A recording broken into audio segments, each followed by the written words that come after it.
Knockback, the retro and nostalgia podcast, is brought to you by, well, you. If you want to learn how to support our show, go to patreon.com/laststandmedia.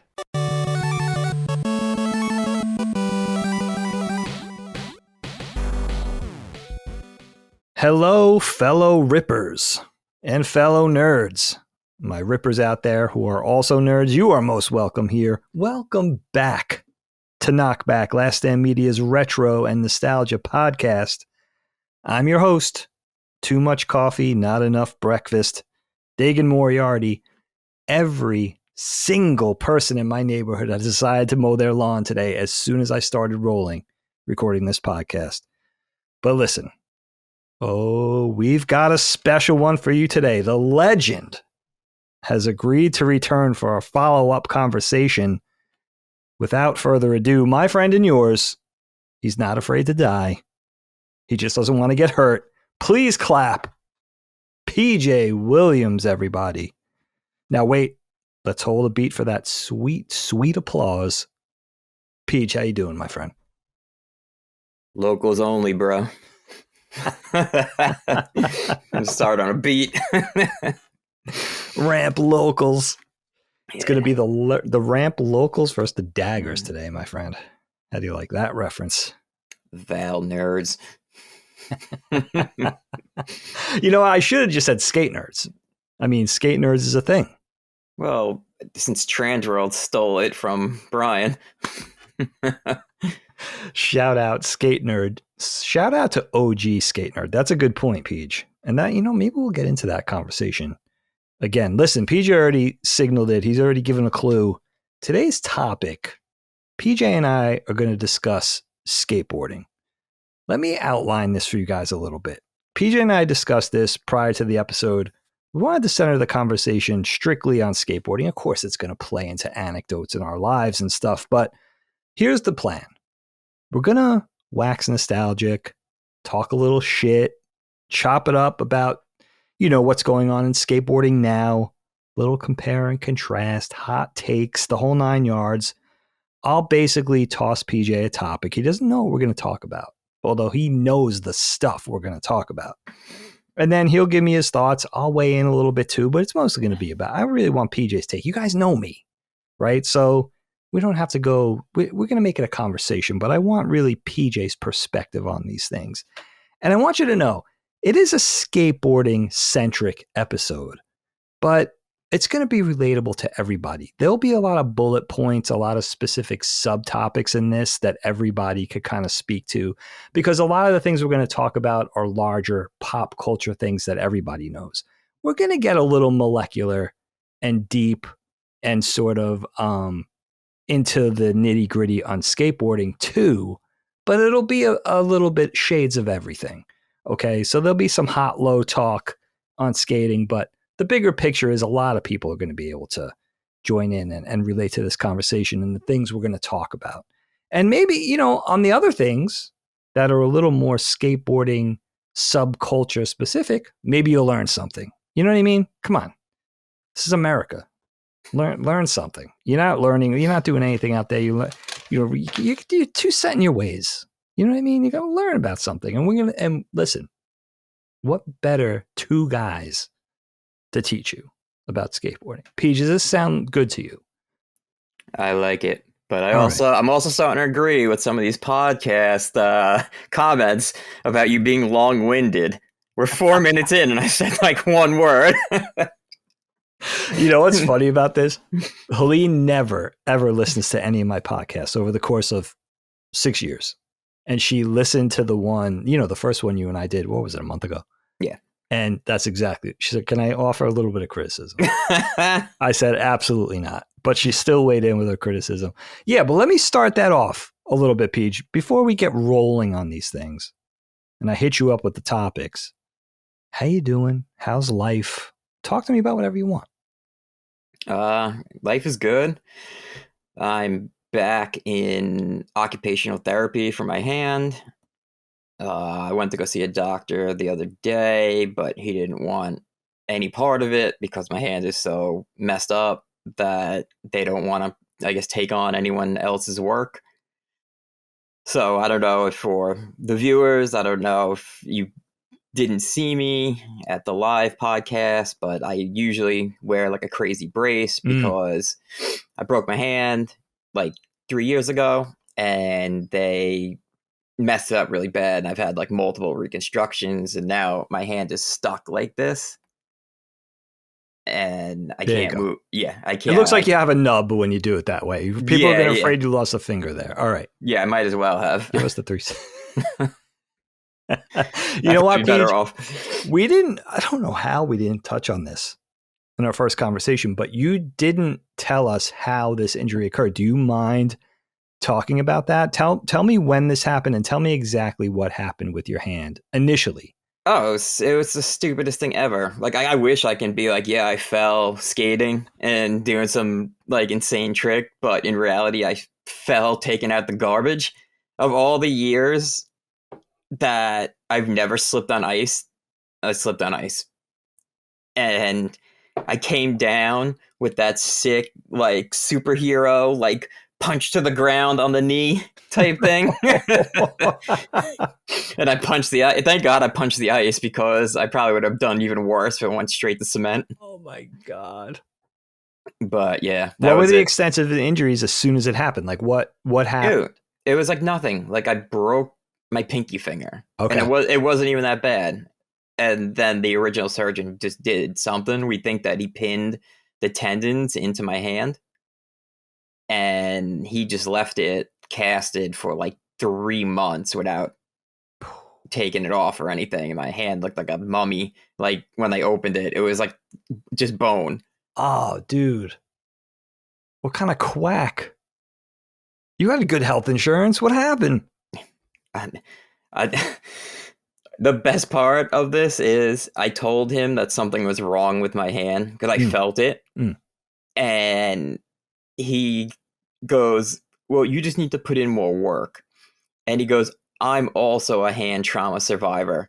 And he shows me he's missing 2 fingers. No. Swear to God. No. So yeah, I got operated on a guy missing 2 fingers on my hand who's telling me like... What? I didn't know that. First of all, the guy's a surgeon. Now, you can't blame his surgery. I'm sure he didn't perform his hand surgery on himself, but a surgeon who's missing 2 out of 10. Yeah. Dude, that's so on brand for you. Yeah, it's bananas. Like I don't even know if the guy's like a real surgeon. Like when you go to his office, I mean, he's a plastic surgeon. It says on his door. Right. But I don't know why he's doing hand surgery on me. Oh my God. And it was like during like the like height of like COVID as well. Right. And I was like, I don't want to be in the hospital. I don't want the surgery. And he's like, no, you need it. If not, like your pinky's just gonna go across your hand when you make a fist. But now thinking back, I'm like, I'd rather just have my pinky go across the bottom of my hand when I make a fist than how my hand is right now. Dude, this has been a saga, and I wish you the best. And you were the last time I got like a full on update was at Colin's wedding in October. Yeah. So I haven't really followed up with you. Of course, I saw you in New York a few weeks ago. But yeah, dude, this has been an ongoing thing for a few years now, and it sucks, man, because you're younger than me, but you're still in that sort of, mid 40s, getting old phase. And it's hard enough without this type of shit. You know what I mean? So now you're dealing with this just on top. Now you're aging beautifully. I'm not saying you're not. Let me be clear on this. You're aging beautifully. We talked about that in the first episode, but this kind of just adds insult to injury with the aging thing. It's like, and I feel like this is the equivalent of an old lady in their 80s breaking their hip for a skateboarder to have this type of injury. It does affect my skateboard. It makes it makes me scared to like fall now because I can't properly brace myself. Yeah, you can't. You have to worry about going down. That's a big concern for skateboarding. I never knew that you landed in that superhero Dragon Ball pose of like punching the ground. I'm sure my neighbors thought it was pretty cool when I landed from the sky, like.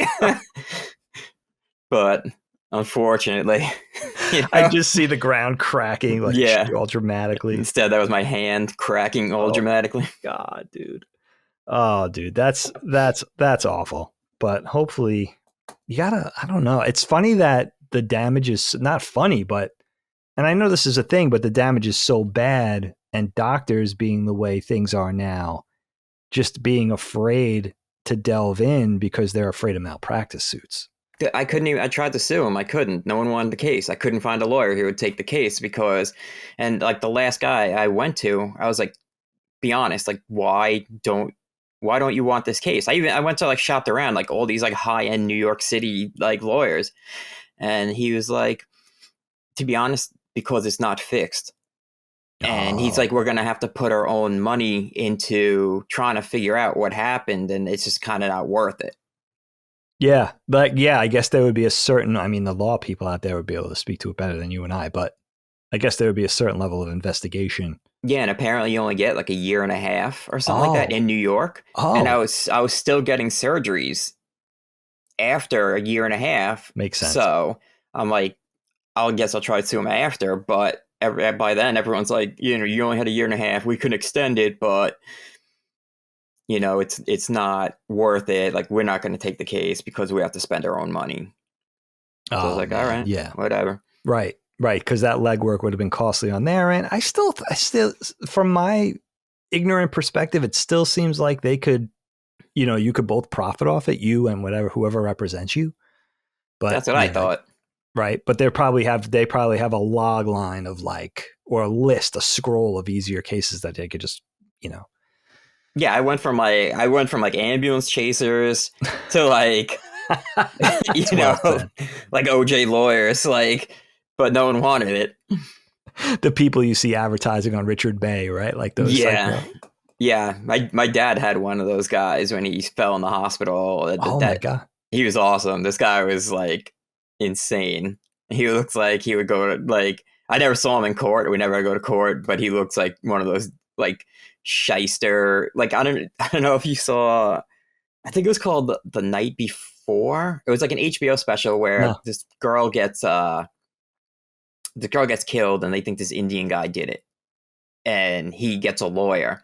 And the lawyer is like walking around and he has like holes in his shoes and, you know, like stuff like that. And like I felt like this guy was like kind of like that, like, but he was like real like shystery and like, yeah, I know how to get over on the court. Like, you could just see the judge rolling his eyes at this guy, right? Like that type. I was going to say like shades of Saul Goodman, but this sounds better.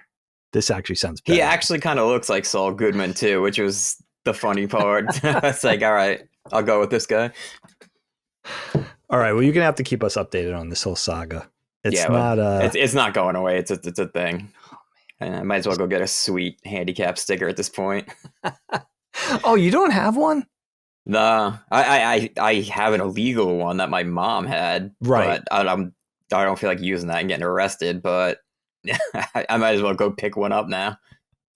It's amazing how much tougher they are on that in New York than just in Pennsylvania. I mean, in Pennsylvania, you don't want to get busted with that either. And that's a terrible thing to do anyway. But yeah, in New York, because parking, right? Like that's the thing. Parking in New York, not easy. Yeah. You know? So yeah, man. Well, I wish you the best with that. Now, listen, before we start these up, I want people to know you and I discussed it prior to going into the record sesh today, but I suspect I have enough here to talk about with you and I and skateboarding and just how we kind of connected over skateboarding. It's a big part of our stories collectively as a duo, but also individually. I mean, this is a big part of our lives. So I'm sure this part 2 is going to have a part 2, but I want people to settle in, and we could call it a part 3, right? Settle into PJ part 2. We're going to set it off with some topics. I'm going to start with stuff that I know people could relate to in a pop culture sense. And let's just start at the beginning. Somebody who meant a lot to skateboarding then and now. And honestly, a lot of these topics, including this one, I've never spoken to you about. I don't think I've ever really had meaningful conversations or know your stance on a lot of these things. So it's interesting to me too. Peach, I want to start by talking to you about Tony Hawk. But here's the thing that I want people to know out there that don't know skateboarding like we know it.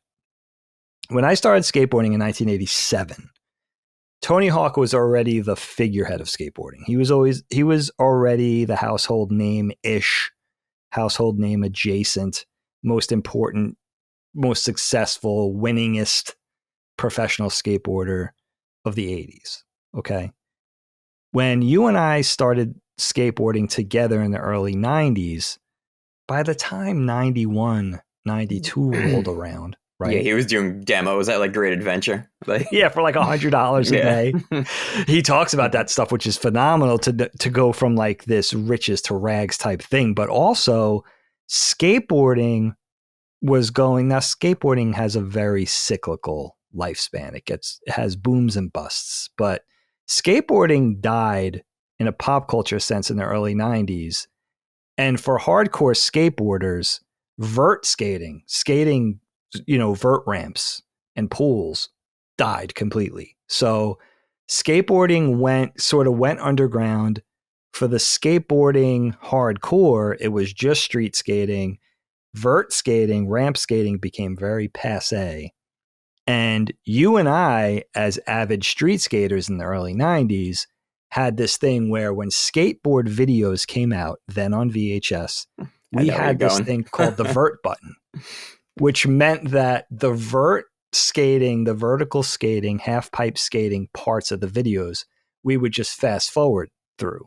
The fast forward button became known as the vert button because there are still skate videos that we have watched hundreds of times that I have never watched a vert part. Yeah, I could say the same. Like, I would love to like examine like the VHS tape and see like how worn the right tape is, and then like there'll be like a part of the tape that's actually brand new, like that's never been touched before. It's so funny that existed, and I'll always remember that era. But it's also funny that skateboarding companies were so stubborn about phasing vert skating out. And rightfully so. I feel like they had one guy. There was always one dude, on the video who was like a vert skater. I think it was like a quota that they had to fill. Like, we have to have at least one vert dude, But we all know no one's gonna watch this part, and it could be the most phenomenal part ever, but no one's gonna know because they're gonna skip it. That is the funniest way of saying it, because every company did have their token vert skater, and I think, if you look back historically, I think a big part of that was because these were the guys that either helped form the company or were the veterans at the company. So it was like you couldn't necessarily just kick him to the curb. He was like an old head. You know what I mean? So he was like a mainstay, like he was grandfathered in. So it would almost be this gratuitous vert part that nobody was interested in. But I guess the companies felt some sense of responsibility to the people that. But Tony Hawk was even relegated to that sort of irrelevant status. He got the vert button too. 100%. So even the best, Danny Way, Colin McKay, like these guys became street skaters. Yeah. But they would sneak in their vert tricks. So they had you had to suffer through. But only they were doing technical vert tricks. They were doing street tricks on vert. So it wasn't bad to watch. Unbelievable. Yeah, like Colin McKay doing his switch flips and taking like relevant street trick. Even the street skaters couldn't argue with that. It was like Colin McKay doing a switch backside flip to tailslide on a vert ramp. Yeah. Like you have to acknowledge that it's impressive. I can't do that on a curb. Right. So those are, especially in the Plan B videos. Plan B, if you're watching this, a skater, it was like a super team. Mm. Yeah, it was handpicked dudes from like best guys from every company. They poached, and made one big super team out of it. I love that. I love talking about Plan B as a topic. Yeah, these were the best skateboarders, all collected. Steve Rocco, who ran World Industries, who infamously ran skateboarding during that time, put together another company to just make it an A team. And just took the best dudes and threw them all together in the same camp. And I remember the first ad, I had it hanging above my dresser in my bedroom, was just a photo of the guys standing together. And it didn't even say anything. It just wasn't the first ad. The first What was the first one? It had a picture of all different skaters. and it was like, guess which ones are going to Plan B. Oh, you're right. Yeah. And there was a bunch of like all like the biggest biggest street skaters at the time. There was like 20 of them on the ad, and it was like, guess which ones are going. So fucking cool. So fucking cool. That was such a great. I know a lot of people say it was a toxic era for skateboarding, but my God, man, there's so much to talk about there. But I think about Tony Hawk. I think about vert skating. I think about, the neon colored patina of skateboarding in the 80s. And its appeal to the masses was that Evel Knievel dynamic, right? This giant ramp going high in the air.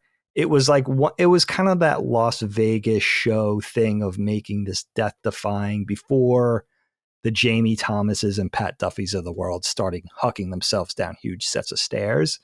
That was people's way into skateboarding about being awestruck by something.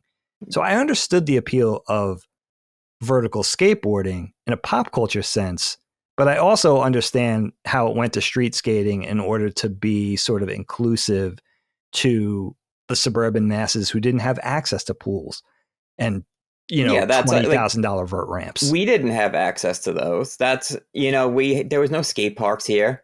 There was no vert ramps. There was no empty pools or anything. And you would think there would be because it's long. I mean, I'm sure there were, but we just didn't drive out to Montauk and drain someone's pool. And, East Coast pools were always square anyway. Yeah, that too. They were never round. They never had transitions or were bean shaped. I see them. I still look in suburban Philly, riding the train from where I live to Philly every day, just going through the suburbs and seeing people's drained pools in their backyards. They're all fucking square. It's like, what? Why were all our pools square? And they were all built seemingly for skateboarding on the West Coast. So weird. Yeah, I guess because a lot of the in-ground pools here were just a giant rectangle. Yeah. I never really saw like the kidney, shaped pools on Long Island, So lame. Remember you and I finding pools in the woods and just being like old square pools. Like we loved the fact that it was a pool, a drained pool. I was just trying to skate. It was just a block of concrete. It was like a parking lot. Yeah. Dude, that's a lot. But listen, Tony Hawk, he's still relevant today. I mean, one of the biggest names in skateboarding, one of the most successful, millionaire many times over, built an empire on skateboarding. Also very sort of charitable, heads up a lot of that. So a lot of positive things to say. I don't know if you listen to it, Peach, but has a podcast. No, Hawk versus Wolf. I've seen it, but I don't listen to it. I only listened to the episode with my friend Chad on it. I don't know if I saw that. Yeah, my friend Chad skateboarded across America. Oh, I didn't know you knew that dude. Oh, yeah. What? Yeah, he lives like the next town over from me. I saw that episode. Yeah. I had no idea he was from Long Island. Yeah, he's great. He's hilarious. Shit. What? Now, like worlds are colliding. I saw that episode, didn't know that guy did that, didn't know anything about him, and didn't know you had a connection to him. Yeah, we used to go on to do demos all the time upstate and stuff like that. We're like on the same team like years ago. But other than that, like, yeah, I can just go. There's a skate park over in Copiague, and I live like 2 towns away from Copiague, and he's there all the time. That's so fucking weird. That's so crazy. You and I just there's some that's embarrassing. I didn't know that actually, but that's fucking phenomenal. That's your connection into skateboarding. I just want to tell you one more thing before we get on Tony Hawk, because I don't know if you know this. Guy Mariano, legendary skateboarder. We both love him. He's been around for a really long time. There's a Bob shirt. Bob shirt. Did you see his interview? I saw it was up, but okay. I know Bob Shirt too, right? Yes, I know. Yeah. You have a connect. What's Bob Shirt's name? Tim. He's a big collector. Yeah, he was good enough to be pro himself. See, I didn't know that. He was so good. Holy shit. Because was it 8? It was A team. So some of the guys from Plan B had left, and then they created something called the A team. And they had a contest where Rodney Mullen, who is like the most, technical freestyle guy, like skate street now. And he did I think he did a nose manual nollie 360 flip out. And it was a contest to see if you could do that trick. And I remember I was with him when he was and he was like filming it, but he was doing a nose manual on like the longest ledge ever. Holy shit. To do it. And I was like, you can cut this in half, but like, because all the other people are sending clips in or doing it on like a 5 foot long thing. This thing was like 30 feet long. Yeah, they're bonking it. He's riding it out. Yeah. Holy shit. I didn't know that about Tim, but I'm impressed with his skate knowledge and it's just his skate fandom. But he does an interview. It hasn't even been out for 24 hours yet with Guy Mariano. It's almost 2 hours. Yeah, I saw it like when I opened my browser before. And I was going to start watching it, but I didn't. I cannot wait for you to see it. I'm just going to tell you. I'm not even going to spoil it for you. We'll talk about it on the next episode. But Tim brings up Antonio as a question to Guy. And Guy's answer about Antonio is mind-blowing. And I was just thinking now, we talked about Antonio in the first episode. For those who don't listen, kind of PJ's protege. One of the best street skateboarders alive today, still young, phenomenal, blowing minds, and sort of came up under PJ's tutelage with skateboarding. And PJ still was like a big brother, and still is like a big brother to this guy. But I'm not even going to ruin it for you, PJ.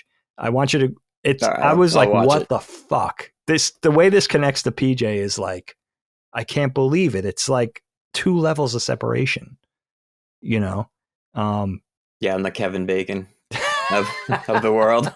But better. So much better, dude. But anyway, talk to me about Tony Hawk. He has this podcast. He also gave birth to one of the best street skateboarders over the last 10, 15 years in Riley Hawk.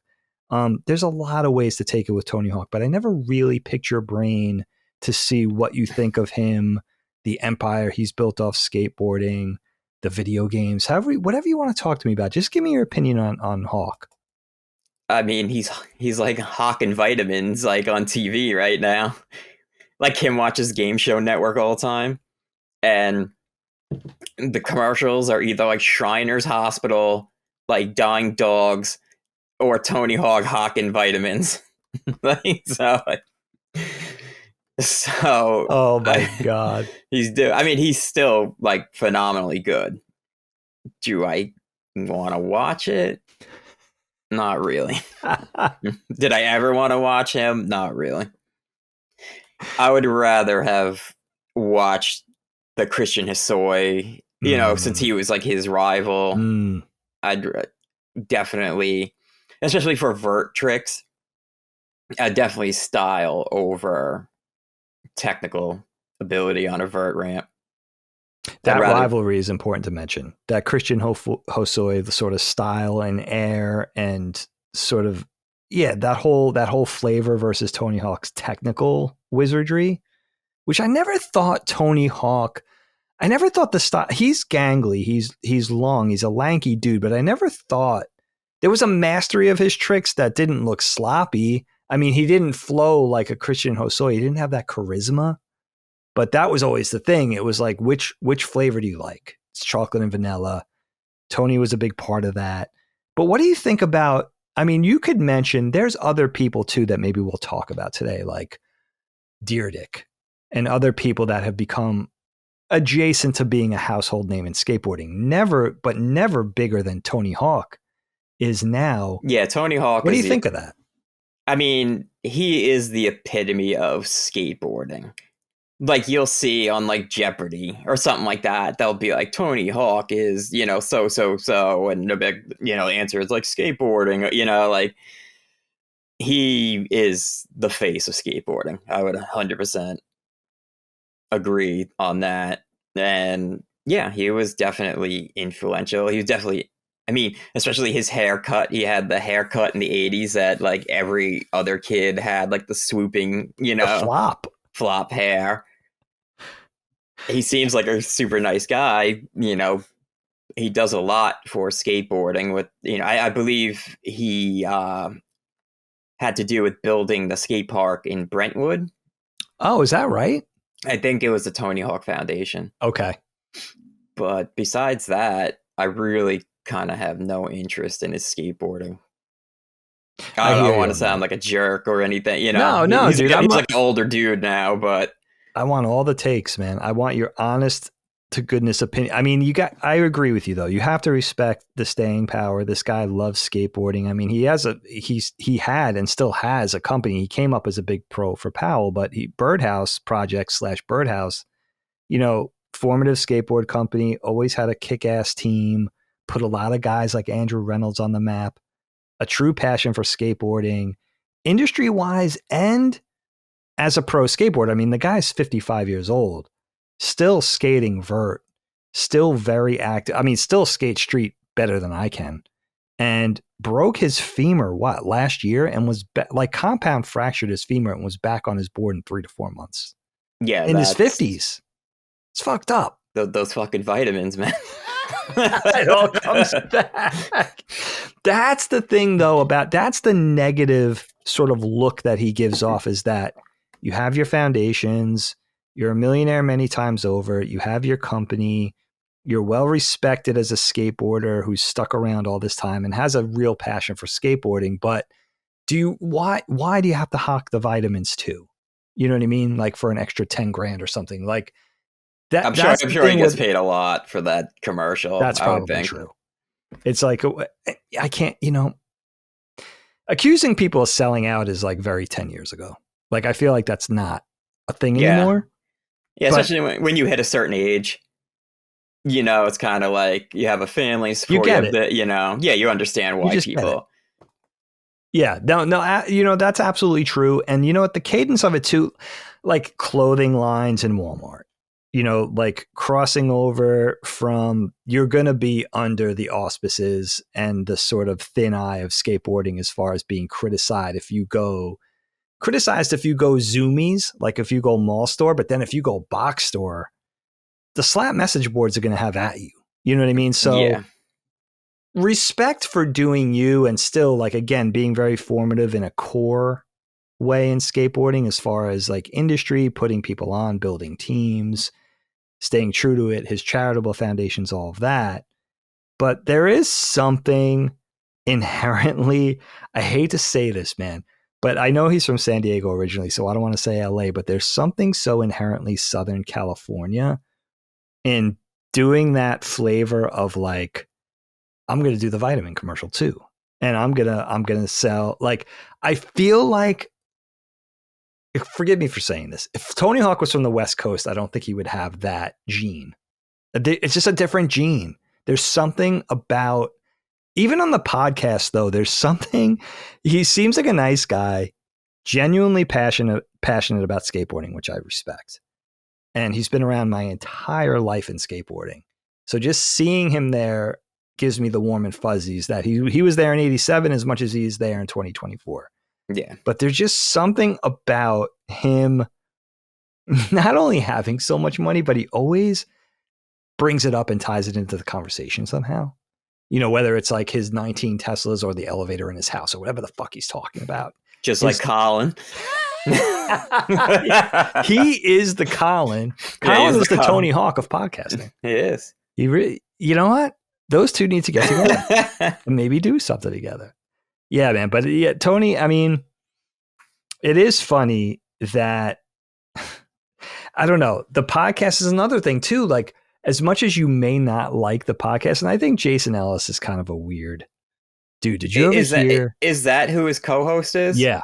It's Jason Ellis, Australian skateboard pro, famous, obnoxious mouthpiece, like definitely very opinionated.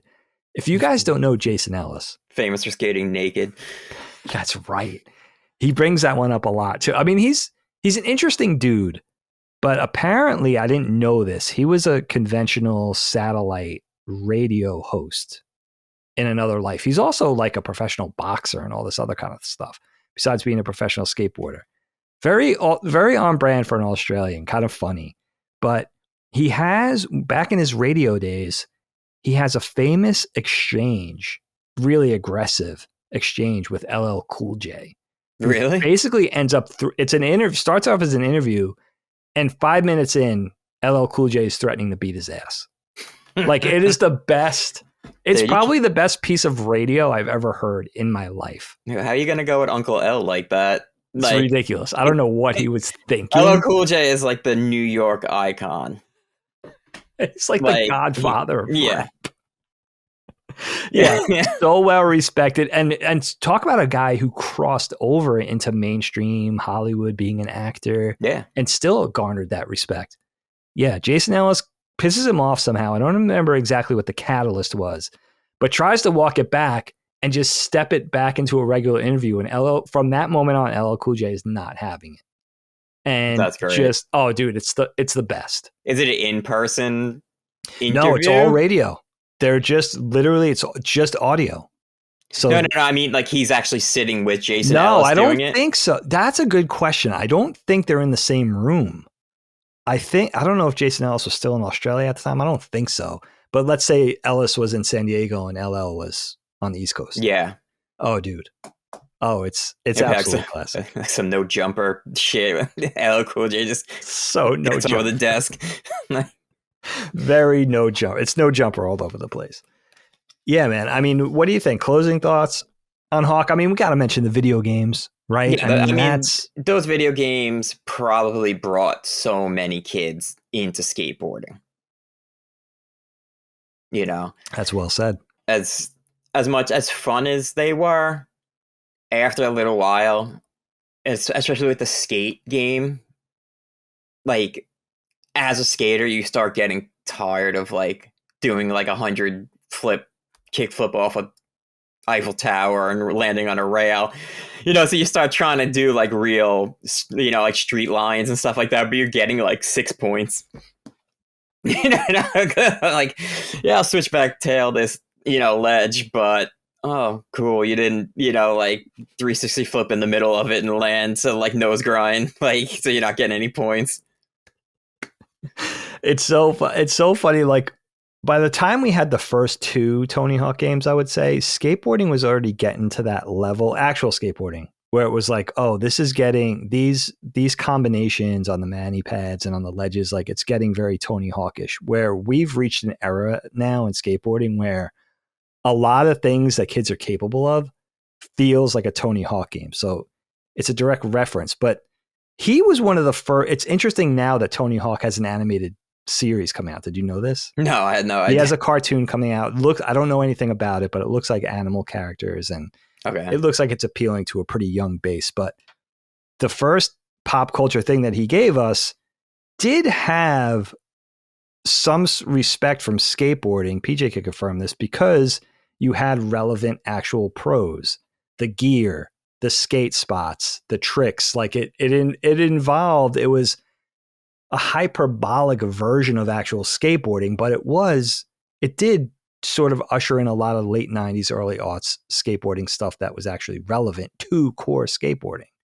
You know what I mean? Didn't you start, was that in Tony Hawk or is that in Skate? I don't know, where they started putting like the shoes, like you can buy like actions and you can I think that was you Tony can buy Hawk. like Maddox shirts and stuff like that. I don't remember if it was still one of Tony Hawk games or the EA Skate game.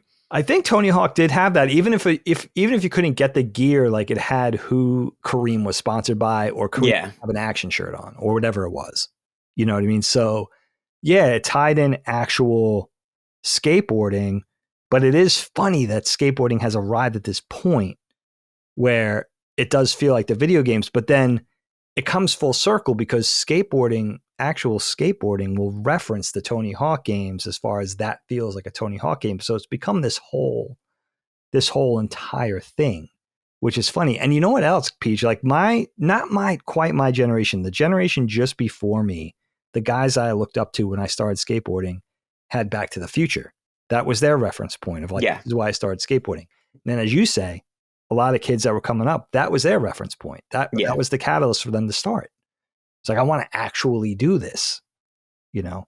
Yeah, they're definitely, I'm sure that brought in a lot of kids. At least, you know, maybe didn't stick with it, but at least when that game came out, I'm sure board sales went up, you know. And I was working at a shop around then anyway, so I'm going to say, because we carried a ton of Birdhouse boards around then. They were big. you know. Who was Birdhouse distributed through? I I can't remember. was the same people who was doing Baker at the time Oh, okay. and Flip. Yeah. Baker, Flip, Birdhouse, they were all under the same umbrella. and Yeah. Well, I'll look it up. I think it was Blitz. Yes. Blitz distribution. I think you're right. Yeah, dude, it's funny. You know, as you said, coming into the 90s doing $100 a day demos at Great Adventures to becoming a millionaire just off the first game. You know, and then the rest is history. He was like a multi-millionaire from that first game. Dude. I think like basically like everyone who was in it got paid like $1 million, you know, like I heard the payout was like really good for amazing.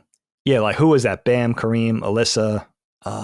Who else was in that first? Was Andrew in the first one? I don't know if Bam was in the first one. No, I don't think he was. I think you're right. The second one. It wasn't him. It was Mega Ramp. What the hell? Burnquist. Yeah, who else was on that first roster? But yeah, their payout must have been enormous. That's why when I looked at Alyssa Steamer, like in the early to mid aughts, and she seemed like she wasn't doing that great. It's like, where did that, you know, you always think like, where did the money go? Yeah. You know, she's back, by the way. Yeah. I see footage of her. She's still doing her thing. So sick. All right. I want to ask you about another topic that I know a lot of people will relate to because they see this logo emblazoned on everything. Oh God. You might know where I'm going with this. I know. Supreme. Oh, actually, I thought you were going to Thrasher. Oh, Thrasher is another. I want to get into Thrasher and I want to get into Jake Phelps, but Thrasher specifically. But Supreme, in all fairness to you, it could have been Thrasher that I was talking about. But Supreme, just to give everybody's my take on it, but I really want to hear PJ's take on this. When Supreme started for me, I thought of it like it seemed like every city had their core skate shop. New York had Supreme, Philly had Sub-Zero, Boston had Positive, San Francisco had FTC. So every city, every mainstream US city had their core skate shop, which became like a brand to the skateboarding subculture and were a direct link to the pros and shop sponsorships and gear and all that kind of thing. And Supreme went from being that in the early to mid 90s to being a fashion corporate brand phenomenon. Yeah. That's how I saw it play out. I mean, it was even back then. I remember Japanese people loving it. There was always Japanese tourists in there buying Supreme stuff, no matter like when the year was, you would always catch Japanese people in there taking stuff home. Because there was no Supreme overseas then. There were no Supremes anywhere else. I mean, that first, where was the second store? LA? I think it was Japan. Was it? Yeah. It might have went overseas before it went west. Yeah. Crazy. The LA ones were years after the, I think New York and Japan. And then I think the LA shop opened like 10, 15 years after, you know, those came. That, you know, it was a New York staple shop for a very long time. Yeah, absolutely. And I remember walking in there with you as early as the mid 90s, the vibe, you know, no, these kids definitely knew our faces. At least they knew we were skateboarders. We weren't tourists in off the street from Wisconsin. You know what I mean? We still got vibed. It was very unfriendly. What do you make of all that? I remember you always liking Supreme. I always remember the thing about Supreme that I always remember is I was so relieved to find Sub-Zero because it was a place I felt accepted, eventually worked and, you know, managed the team for Sub-Zero and Declaration and was embraced by Philly's skate culture. But New York always felt, unfortunately, abrasive to me in that I wanted to like it. But the vibe was just so, I appreciate the vibe more now. Because I think it's terrible to say, dude, but I think skateboarding needs a little bit more of that. Like it can't be so anything goes. Like, can we like have a little gatekeeping? You and I will talk about that. Yeah. In the future, we're going to launch a whole project based on that sentiment. But I remember wanting to like it. But I remember you going in for it. And, you also may, in all fairness, been a little more of a known commodity in New York. Well, yeah, I was friends with some of the dudes there. But there was a point where I wasn't friends with the guys, like when I went in with you, and you would touch a shirt and look at it and go like, "Don't fucking touch that." Like, how am I gonna examine like what the shirt? You can't even see what the shirt is. It's folded. You can't see what it is, and you go to see what it is, and guys like, "Don't fucking touch that." And but there's some wild stories about Supreme and things getting like crazy in there, about like Ryan Hickey like choking dudes out online and stuff like that. Like I wish there was like a Ryan Hickey documentary. Dude. That like like people don't know, like he was like a New York legend. There's really not a lot of footage of him. He was really good, and he came out of an interview not to maybe like in the past like 5 years, I would think, and he was like, Supreme should give me $1 million, like just because of who I am and the fact that I work there and I'm broke now and this and that, like they can easily just give me $1 million. Like, dude, that's so Ryan Hickey. Did I ever tell you my Ryan Hickey story? I never really, thank God, I never really saw him around New York a lot. He was a scary dude. There were a bunch of scary dudes. There were a bunch of really friendly dudes in New York too. Like if you just think of that back then, skating Astor, skating the Cube, skating the Banks, all that kind of stuff. But he was one that you wanted to avoid. And we knew that. One day I was skating Washington Square Park and it was a big group and Harold was there. There were a lot of known entities there and a lot of just scrubs like me, just hanging out, skating the bank to garbage can, like right near the arch. And Ryan Hickey came up with his boys and was standing in like the queue waiting to do a trick over the garbage can on its side. And I was wearing, I don't even know what I was thinking because this wasn't really on brand for like 1993 Dagan, but I don't know what brand it was. Maybe you remember. It was a brown t-shirt with Sonic the Hedgehog and Tails on it. I don't know what skate company it was for, but it was a ripoff graphic. Yeah. And he came up and started clowning on the shirt. And I was like, I was mortified, but also I was like, not only am I going to get insulted, and then everybody who was around him was laughing and made a laughing stock of me. But I was like, not only is this guy going to make fun of my shirt, he's going to beat the fuck out of me for not, for being from Long Island or something, whatever it was. I didn't get assaulted, but it was the most embarrassed I've ever been. As again, what was I going to say? You know what I mean? I wasn't going to say anything back to Ryan Hickey. He was, just flagrantly bullying. Yeah. everybody. I mean, a lot of those dudes, they came from like rough areas. Yeah. And, they are basically dudes from rough areas with a skateboard. Yeah. Like the average dude you would see there who would harass you, but they just carried a skateboard. Yes. I remember skating the Banks one time with Kyle James. And Kyle James was a notorious dude from the projects, like right around the block from the Banks. He was super good, but he was the biggest dick to people if you didn't know him. Thankfully I knew him and I was friends with him, but I've seen him like rob people's boards and, just clown on people. Like I remember there was a dude there and his arm was all like kind of caved in and stuff like that. And he was like, yo, like what the fuck with your arm? And the guy's like, I'm on dialysis. And he's like, yo, that shit is gross. Don't like cover that shit up or something like that. Like, dude, the guy's on dialysis. Holy like threatened to beat him up because it's his arm. Like, I remember he did like a hard flip on the Banks one time and his gun fell out. No way. Yeah, he's just getting like Timberlands.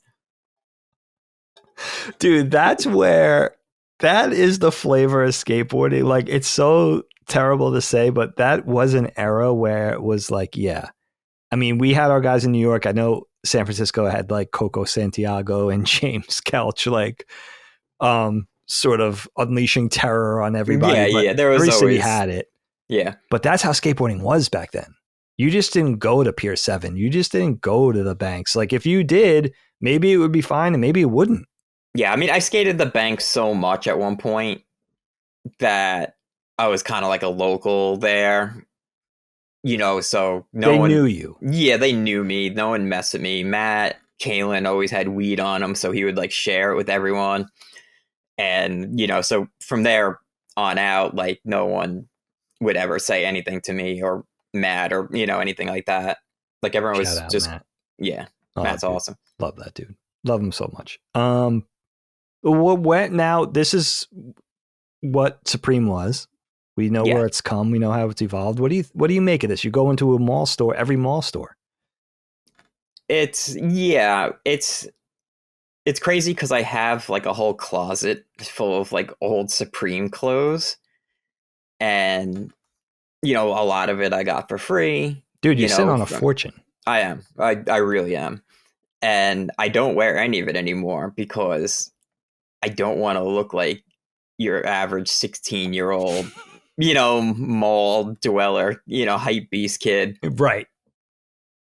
Hype beast, well said. Yeah, every mall has the hype beast, download, dunk, Supreme gear. Yeah, but it's weird too. I don't like all these places like popped up out of nowhere, and they all these like secondhand stores, but they all have the same shitty dunks in there. Like they have like a wall full of like the same dunk, but just different colors. And there'll be like 10 rows of like a green, then 10 rows of a blue, and then I'll have like a Supreme beach ball or something, some like weird shit like that. Like, shout out Supreme Beach Ball. I've definitely seen that in our mall for 100%. Yeah, it's super weird. I don't, I saw there's a clientele at Roosevelt Field Mall now. Oh shit. Yeah, and for those who don't know, clientele was across street from Supreme. I didn't know for a long time, and they were pretty friendly with each other, so they would kind of share the same products with each other. So you can go to like clientele and find some Supreme stuff, and vice versa.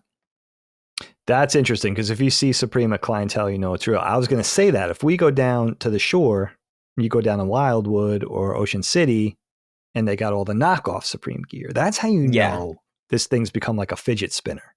Yeah. Either it's knockoff or it is real. Like they probably carry like real T-shirts there because you can go in there and have you can have a guy buy like $15,000 worth of T-shirts, and he'll just sell like it for double, to these people. And then, next thing you know, you're buying a Supreme T-shirt for like $70 in the mall. Oh, easy, dude. Yeah. I mean, they're going to profit. It was that big. I don't know. Is it still that big? I would think so. I saw some dude with Supreme rims like not too long ago. No way. On his car? On his car. Yeah. What? I don't know if they were real or not. I don't know if they were these big giant red like 19-inch rims. Oh, they were red. Yeah, and it said Supreme on them. Holy shit. I don't know. I got to look into that if there was a real... there's a bunch of weird, shit that I don't know, if it's Supreme or not. I don't entirely keep up with everything they sell. Holy shit. Supreme rims have to cost $10,000 a rim. I mean, real rims are like really good rims are $3,000 a piece. Yeah, I would assume they would be. Holy especially when how much was the brick?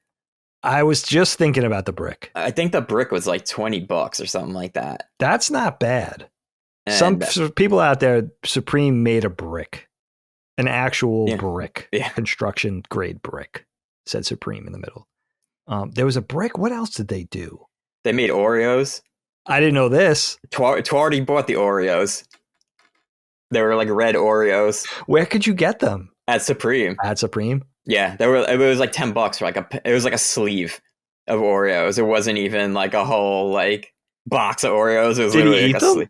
Yeah. Oh, shout out Twardy, man. Twardy's the best. Twardy also like didn't give a shit. Like he had the Supreme dunks, like the original ones, and he just skated the shit out of those to the point where his feet were just hanging through it. And he ended up like selling them to some kid, and the kid tried to like bring him to like some cobbler to like reconstruct the whole shoe. Like I love that. Yeah, if it's like I don't know, probably like a $5,000 sneaker if it's in perfect condition now. If you buy off like one of those like grailed things or something like that, I also don't keep up with the price of sneakers anymore. Yeah, I wonder how that is now. but I have a shitload of, silver and pink box SBs, in my down in my closet in the basement. But You never got rid of any of your Nike SB? I did. I got rid of a few of them. Okay. But most of those were just kind of like shitty ones that I just didn't care about. Like, there was nothing special to them. Oh, wait, your audio cut out. Can you hear me now? Yeah, okay. Okay. Yep. No, I said that I think I had the Lunars I sold, and they were just kind of like silver I remember and those. gray or something like that, and those weren't anything special. I think I had the Mama Bears that I sold. I should have probably hung on to those because I think those go for a pretty penny right now. Okay. But I still have like the Tiffany's and, all the sought after stuff from I back love then. that, dude. You got me into that, the whole phase. You really brought me into that.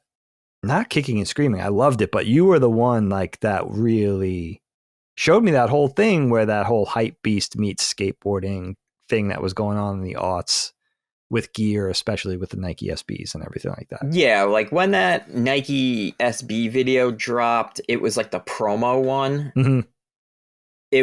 That was kind of like the, let's go, everyone's going to skate Nikes. Like, I was skating Nikes before SB came out, but then when the SB came out, they were a little pricey at first, but I was still skating them. But I didn't want to spend like $120 on, a pair of sneakers I was just gonna destroy. Yeah, no, absolutely. But then after that, I was like, I don't give a shit. Like, I'm gonna, I had the special sauce hookup anyway. We were getting them for like cost. That's where I was just thinking, where did Pete, because that was a skate shop distribution thing where you couldn't really get SBs, and that brought a lot of non-skaters to the skate shops to try to get shoes. Yeah. You really needed a place to get them. Yeah, you needed like a hookup. And that was a good thing about Special Sauce was Pete was there and he valued skaters more than hype beast kids. So he would let you get first pick at them before they hit the floor. Because he also knew that like you were wearing them. He knew you weren't going home and hawking them. Right. You were going to keep them. You were going to use them. Yeah. Even if they were chillers. Yeah, if they were chillers or even if you skated, But back then, they had a weird like ordering, system where you had to order I believe you had to order 3 of like a FC or an Angus or, one of the off-brand, in order to be able to order 1 dunk. Oh, shit. Yeah, so that's why a lot of these stores didn't have like a million dunks. They would have like maybe like 10 or 12 pair because of the fact that you had to order all this other crap that wasn't going to sell in order to get the 10.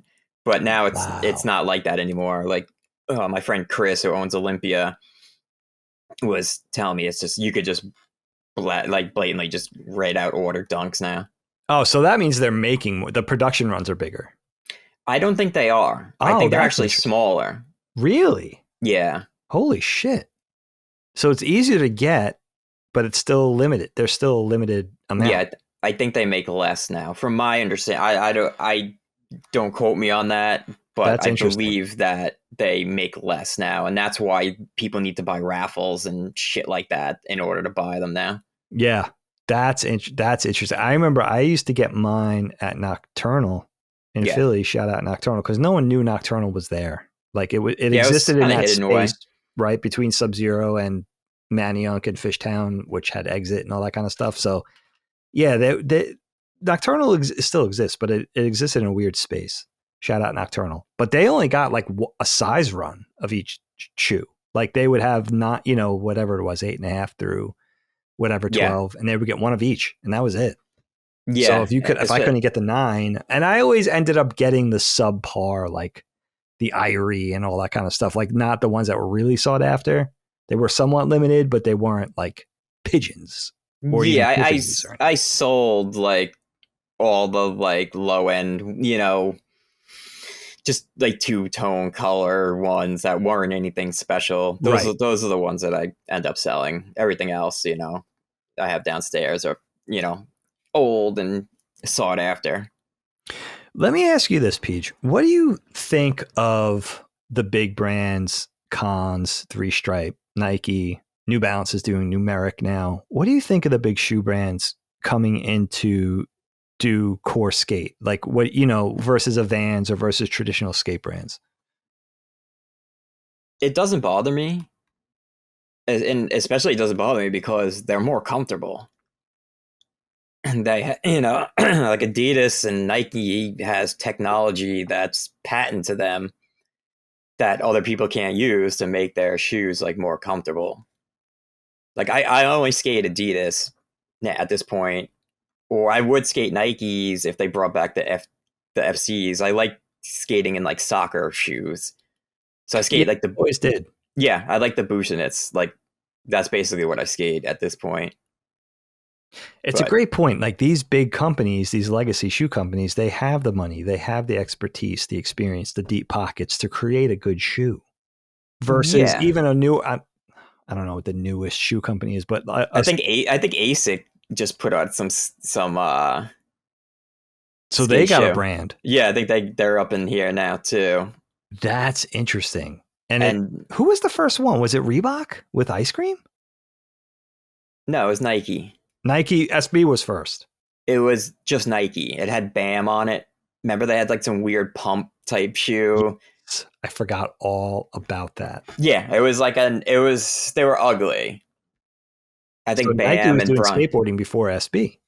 Yeah, that was like the late 90s, I think. Yeah, you're right. It had to be the late 90s. They folded, and then I believe Huff kind of talked people into making, just dunks for skating. Right. Yeah. I like the variety. I mean, you had your Etnies and America, and you had DC, and you have Vans, and you have the core skate, Lakai, you have all the brands that were invented for skateboarding, but you have a choice now. I like Numeric's team. I like New Balance anyway, just as chillers. See, I think their skate shoe is pretty ugly, especially the Tiagos. Yeah. They're very like DC brickish. They're brickish. I noticed this yesterday just looking at the website. Yeah. Speaking of brickish, yeah, one of your listeners, his name is Mike. Okay. He sent me the Olympic shoe for the US skate team. It was like a prototype, and it's like super brickish looking. Really? Yeah, it kind of looks like a DC Link. Oh man! But the shoe's going back to that? I guess I don't know. Holy shit! It's kind of weird. It's a Nike. It looks like the old Nyjah colors is kind of like the red, pink, and blue type one. Okay. Because Kim has the Olympic Nyjahs. So, well, Sophia has them now. She gave them Sophia, and it kind of looks like that, but like it has like this weird like rubber piece that comes up like the toe cap almost to like the top of it, and it's kind of like, why is that there? What is that gonna serve in skateboarding? Yeah, on the toe. Yeah, like right on the toe. Is it like armor? No, I don't know. Weird. It's just some weird design. I'll send them to you after. Yeah, that's so. So does Mike work for Nike? No, it was just on. I think it was on Complex or something like that. Oh, okay. Interesting. Yeah. I didn't realize how many skaters actually listen to this podcast. Like I got like a few people hit me up at, there's a kid, Simon, who hit me up too for like Milwaukee or something like that. He rips like sick. His footage is awesome. So interested in Wisconsin. I don't know what it is, but we met people in Florida on vacation a few months ago from Wisconsin. Went on like a kayak trip together, like a tour. There was like a guide and everything. They were from Wisconsin. I don't know if they were from Milwaukee or Madison, but I always think of Wisconsin because it's this blue state in a sea of red states. So I'm fascinated with it. And I was asking them, what's the cooler city, Milwaukee, Madison, whatever.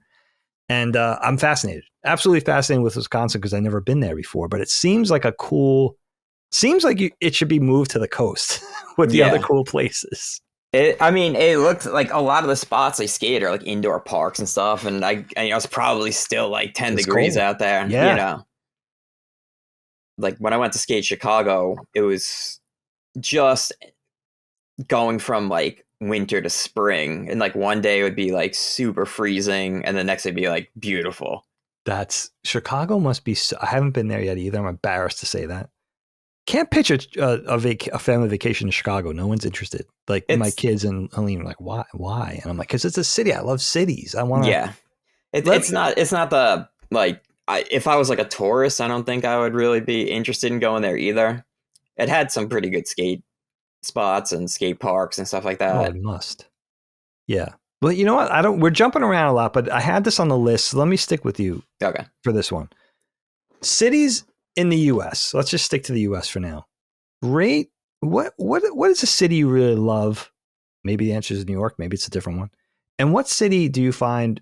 What's your favorite city for skateboarding that you've been? And also, where do you want to go that you haven't been yet? I mean, obviously, like New York City is the best for skateboarding. It's a whole different ball game out there. A lot of the spots are like hard to skate, and that's why like when you see like a lot of these dudes from LA or whatever, they'll come out and you're expecting them to do like insane tricks, and they're kind of not, fulfilling that prophecy. But it's just mostly the spots in New York just have like these iconic backgrounds, and it's just the whole nature of, it has its own feel to it. Like all the edits have its own feel. And, besides Philly was good in the 90s. Yeah. I haven't been skating there in a long time though. So I don't know. I know you show me a bunch of spots and stuff like that. Yeah, Philly's doing good with spots and just staying. I think it's a rebirth in some sense, downtown Philly, but it's a lot smaller than New York. Yeah, Boston I wasn't a fan of. Delaware was okay. I've never skated in Richmond, but I know a lot of people from Richmond. Yeah. And it seems pretty... It has a very Atlanta feel to it. I agree with you. I'll say that. It does. Feels a little smaller, but yeah, Richmond does feel... Atlanta wasn't bad when I lived there. Like some of the dudes... I end up meeting up with from school and stuff. They end up being like the bigger heads down there who were making, the bigger videos. And, so I got to meet all these like big Georgia, skate dudes and stuff like that. And everyone's like really nice down there. But it was Georgia. I mean, Atlanta, I'm assuming it's kind of like Richmond where one spot is like a skyscraper, and then 2 blocks over it looks like you're in Suffolk County. It's very odd to me, like how Atlanta was, especially when I moved there. I didn't bring a car. Oh, that's because right. I thought it was going to be like a metropolitan city where I wouldn't need a car. No, yeah. And thank God like Lindsay had a car, because I would have been screwed. Like, especially their transportation system was kind of, it was like a T. That was it. It was one straight line up and then one, straight line crossing in a T. That was it. I was like, yeah, you need a car. This is wild. Yeah. Yeah, that's true. That's an interesting point about Atlanta. That layout is conducive to, I mean, it depends on what neighborhood you live in, I guess, but you spent significant time in Atlanta. I really haven't yet. Yeah. So, and you know what? You lived in Seattle for a little while too, but I don't know if you ever got to skateboard there. I didn't bring my board when I went to Seattle, because I was only there for like 6 months or something like that. So I was like, really, like, I just want to focus on this trade school, of animation that I'm there for. And it did have some really cool spots. There was the community college there was really cool. It's you see it in videos. It's like a brick double set, and it has like a brick out ledge that just goes with it, and you see that in a lot of videos. Yeah, I know it's what you're talking about, I think. Yeah, that was like right dead center of like Capitol Hill, which is kind of like the cool place to hang out in Seattle. But other than that, I mean, I've never been to San Francisco. I would like to go, that would be like one of the places that I would like to go skate. We should go together. Yeah, I mean, I know like a ton of people out there. Oh, And so that's you what, already got the hookup. yeah, that's what I was telling Kim this, and she like didn't believe me. But I'm like, if you're a skateboarder, you can go anywhere in the world and have a place to stay. 100%.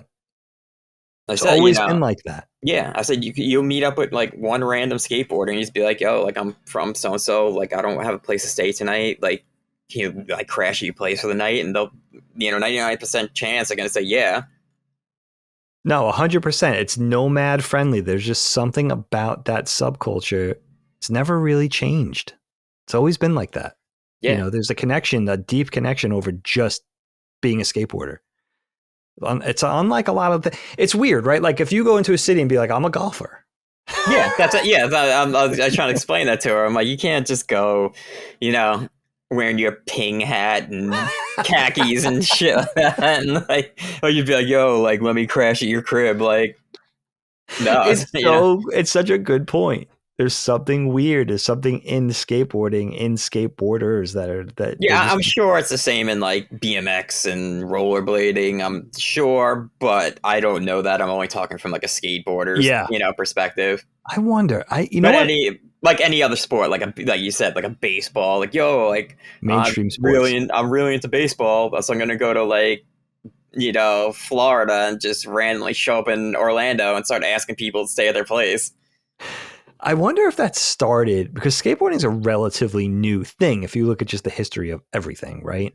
I wonder if that whole dynamic, that sort of brotherhood, sisterhood, whatever, that whole familial thing started with surfing, right? Like where you're a surfer, you're a core surfer, you're down, like you're in Hawaii, you're in Tahiti, you're in a new place, like I need a place to stay. I wonder if that kind of sprang a lot of skateboarding sprang out of surfing culture. It's changed, it's evolved a lot, but I think that was the parent sort of culture that it came out of, especially Southern SoCal and all that kind of thing.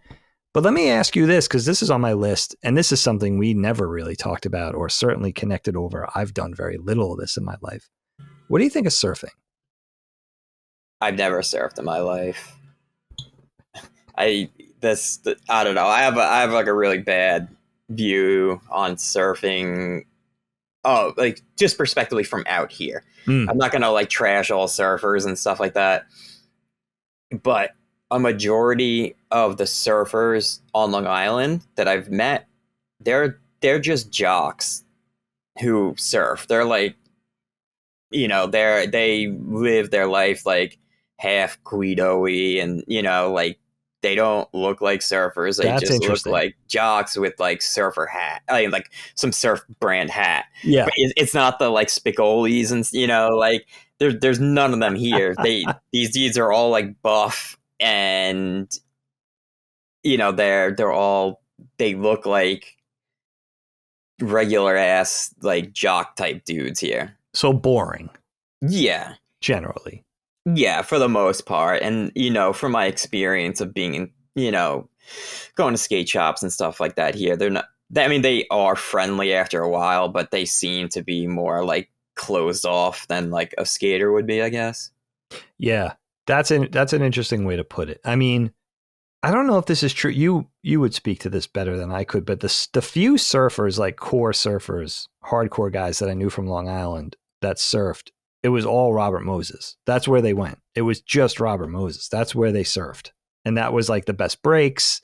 That was the only place for off season outside of the summer.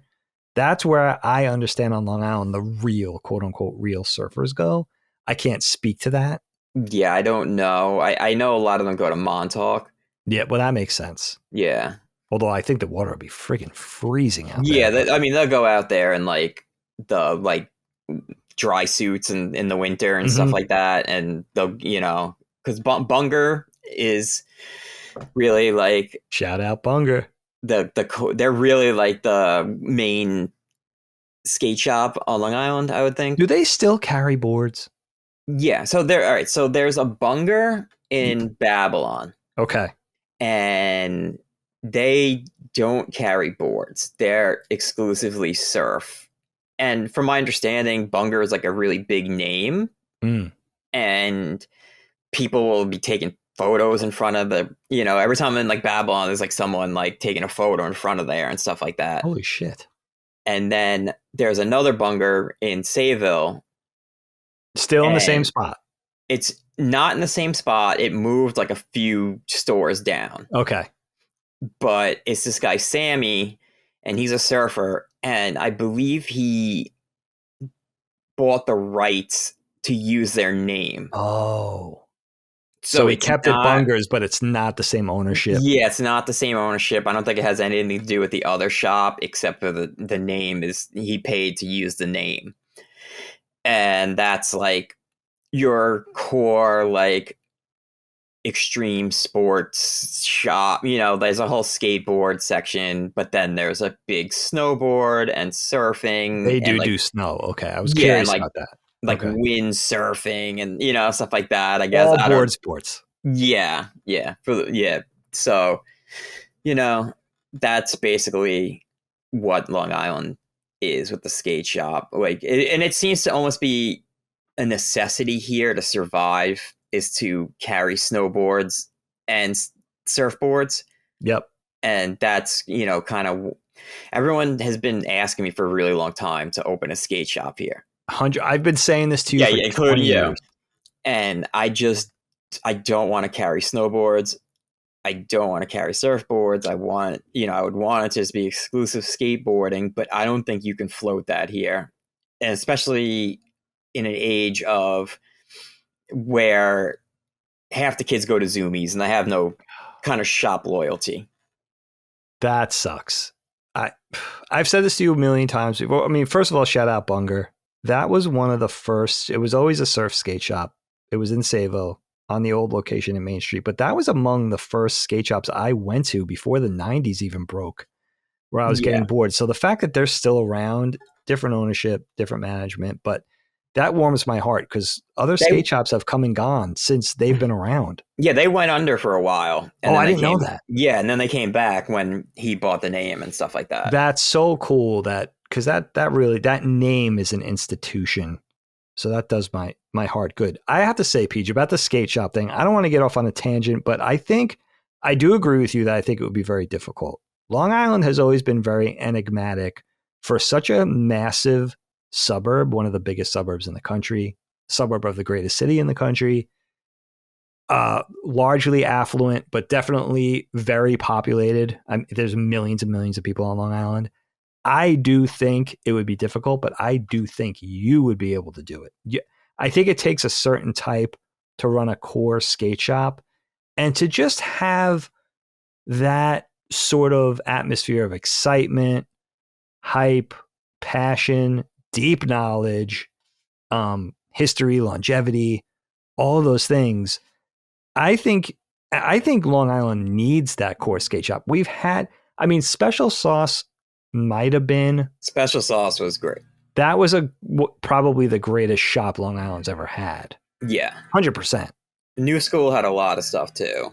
But the only thing about New School that I would take them out of, they were around for a shorter period of time, but also they delved into snow.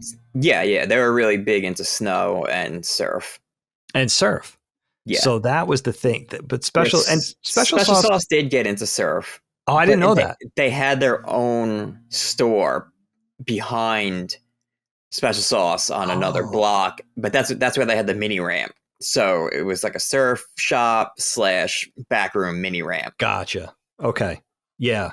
But I know what you're saying. Like it's not just on Long Island. I think it would be a lot of different places if you weren't like in SoCal or the southern part of the country, maybe Southern Texas, Florida, the Carolinas.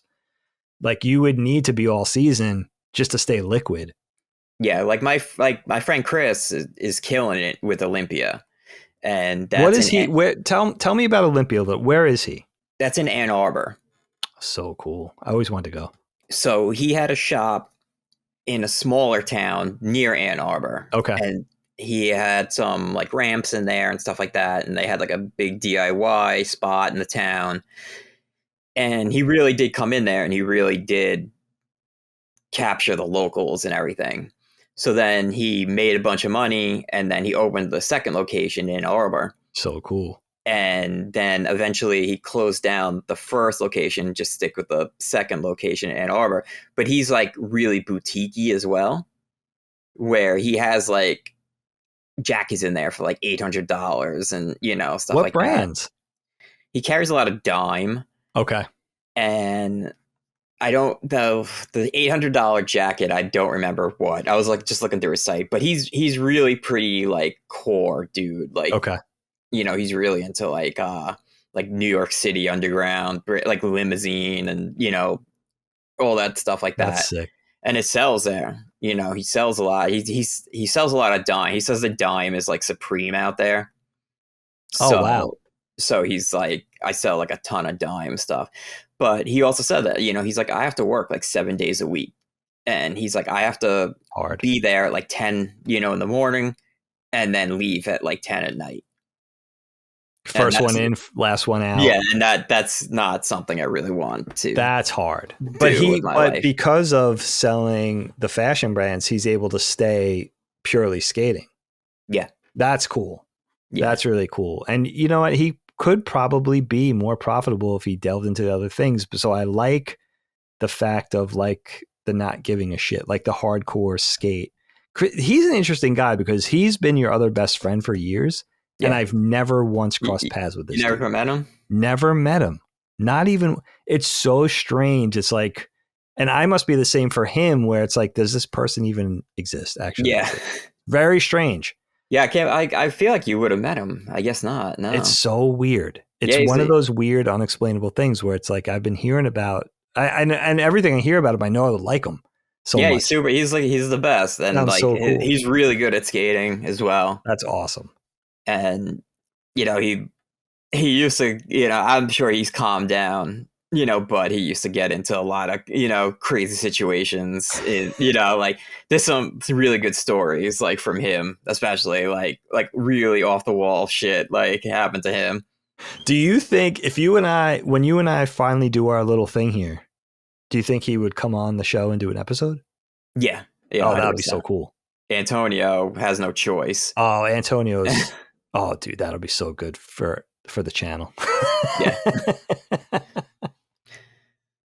Yeah, oh, I kind of love that. Now I'm excited. Yeah, it's going to be great to have those conversations. Yeah, Chris is super knowledgeable too, and as you know, a business skate, you know, in the business skate world, like he knows everyone, he knows everything about, cool. Like, you know, he knows everything about the owners of the companies, and you know, all the shit, like all the behind the scenes stuff.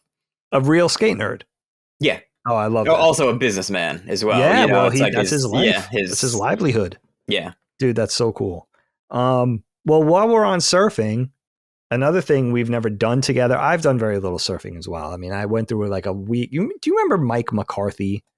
He was a friend from around the way in Brookhaven. I think he was Dana's age, so a year younger than me in school, but he was the kid. Now, this was all before you came along, but he had a 10-foot vert ramp in his backyard. Rich kid. I skated with him and his older brother, JJ, for a little while. Mike was one of those guys who was more of a surfer and then skated for a little while. And probably by around the time I met you, fell away from skateboarding completely. But he was my introduction to surfing. Surf Smith's Point. I remember had bought a used surfboard, a shortboard from him, and a used body glove wetsuit. And the whole thing lasted for 2 weeks because inside of 2 weeks, not even 2 weeks, because it was just so hard. I was just like, This is way too difficult. On top of that, you don't get to surf when you want. No. And I think that's another thing that turns me off to it. It's like, I don't want to get up at like 6 a.m. and go surfing. You know, like that's not anything I want to do. I want to, and maybe the breaks are good. Maybe they're not. Like, yeah, right. Maybe the weather's good enough to surf, or no, it's restrictive. Skateboarding, like you just throw the board down, you go. Yeah, like speaking of surf, like I get so mad when we'll be watching like Real Housewives or something like that, and these old bags are getting up on like long boards. And Kim's like, you cannot do that. I was like, if this 70-year-old fucking hag from like the Upper East Side can get up on a fucking longboard, I can get up. I was like, don't. And she's like nagging on me. She's like, you can't do. There's no way. And I'm like, now I'm like tempted to like, I'm like, get me a longboard. I'm going to the beach and getting up on it, and that would be my only experience with surfing. That's hilarious. I'm sure I could do that, but there's no way I'm cutting any waves or anything like that. Like, Quinn's really good at surfing. That's right. Another friend. Yeah, and he's like, I don't think you'd be able to get up like on a surfboard. He's like, on a longboard, yeah. He's like, that's easy. He's like, but I don't think you'll be able to like get up for like. He's like, I know you'll be able to do it. He's like, but it'll probably take you a few days to like be able to stand on it, like on a regular like. What, like 7 foot? Or is that 7 foot? Is 7 or 6 feet? Yeah, is like something like that. Normal size, right? Like a normal or whatever. Board. Yeah, dude. There's something about like what you said. It kind of plays into what you said already. Is like, how do you even get good when you have to? It's time spent. Like it's all the conditions and the right conditions and everything. Like you would have to do it for so long just to get enough time in. Yeah. To get any good at it. So yeah, skateboarding. Yeah, it's all conditional. 100%. And I asked Quinn, like, explain surfing to me in a really good way. He said, basically, surfing is skating a different quarter pipe every turn. That sounds intimidating because it's always changing. It's always ebbing and flowing. It's evolving. Like you got to adapt. Yeah, right? I mean, I put on weight. I would probably be dead in the water. Like swimming is the other thing. Yeah. Like I remember I went like boogie boarding one time, and like my legs were like cramped up so bad. And I was like 12. I was like skinny and like athletic. And I remember like to the point where I was like, oh my God, like I can't even kick my legs. How am I gonna get? I had to like ride the waves in. Like, dude, can you imagine? I don't know if I told you this story. I went to Boy Scout camp with Graydon last summer. And I stayed with him the entire 6 days. And in order to be near the pool, it was on the Chesapeake in Maryland. So in order to be near the Chesapeake or be near any body of water, everybody had to take a swimming test, the kids and the adults. So I didn't take the swimming test here at the Y because I didn't have time. So I had to do it once we got to camp. So I get to the camp, I get to the pool. It's all a bunch of teenage kids that are the lifeguards. And they're like, all right, you got to get the swimming test.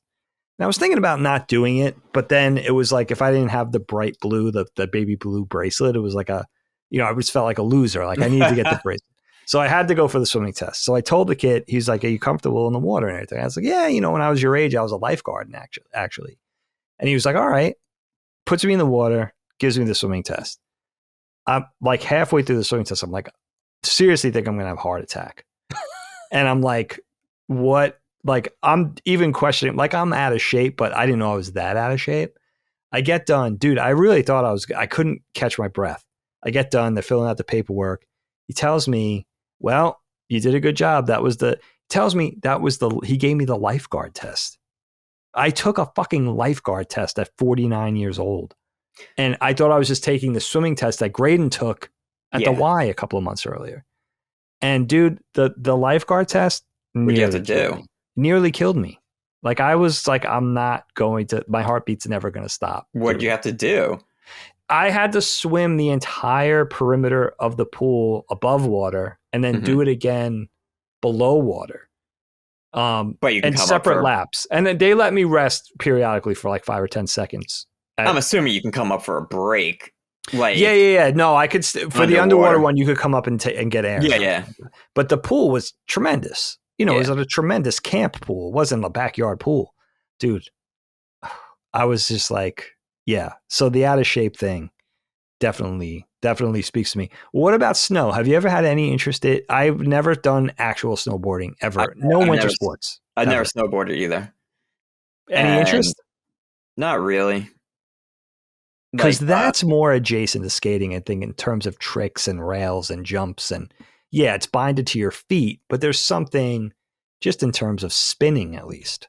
Yeah, because I feel like that's another one where you have to have money in order to like 100%. Be like a professional snowboarder or have, any learning to it and stuff like that.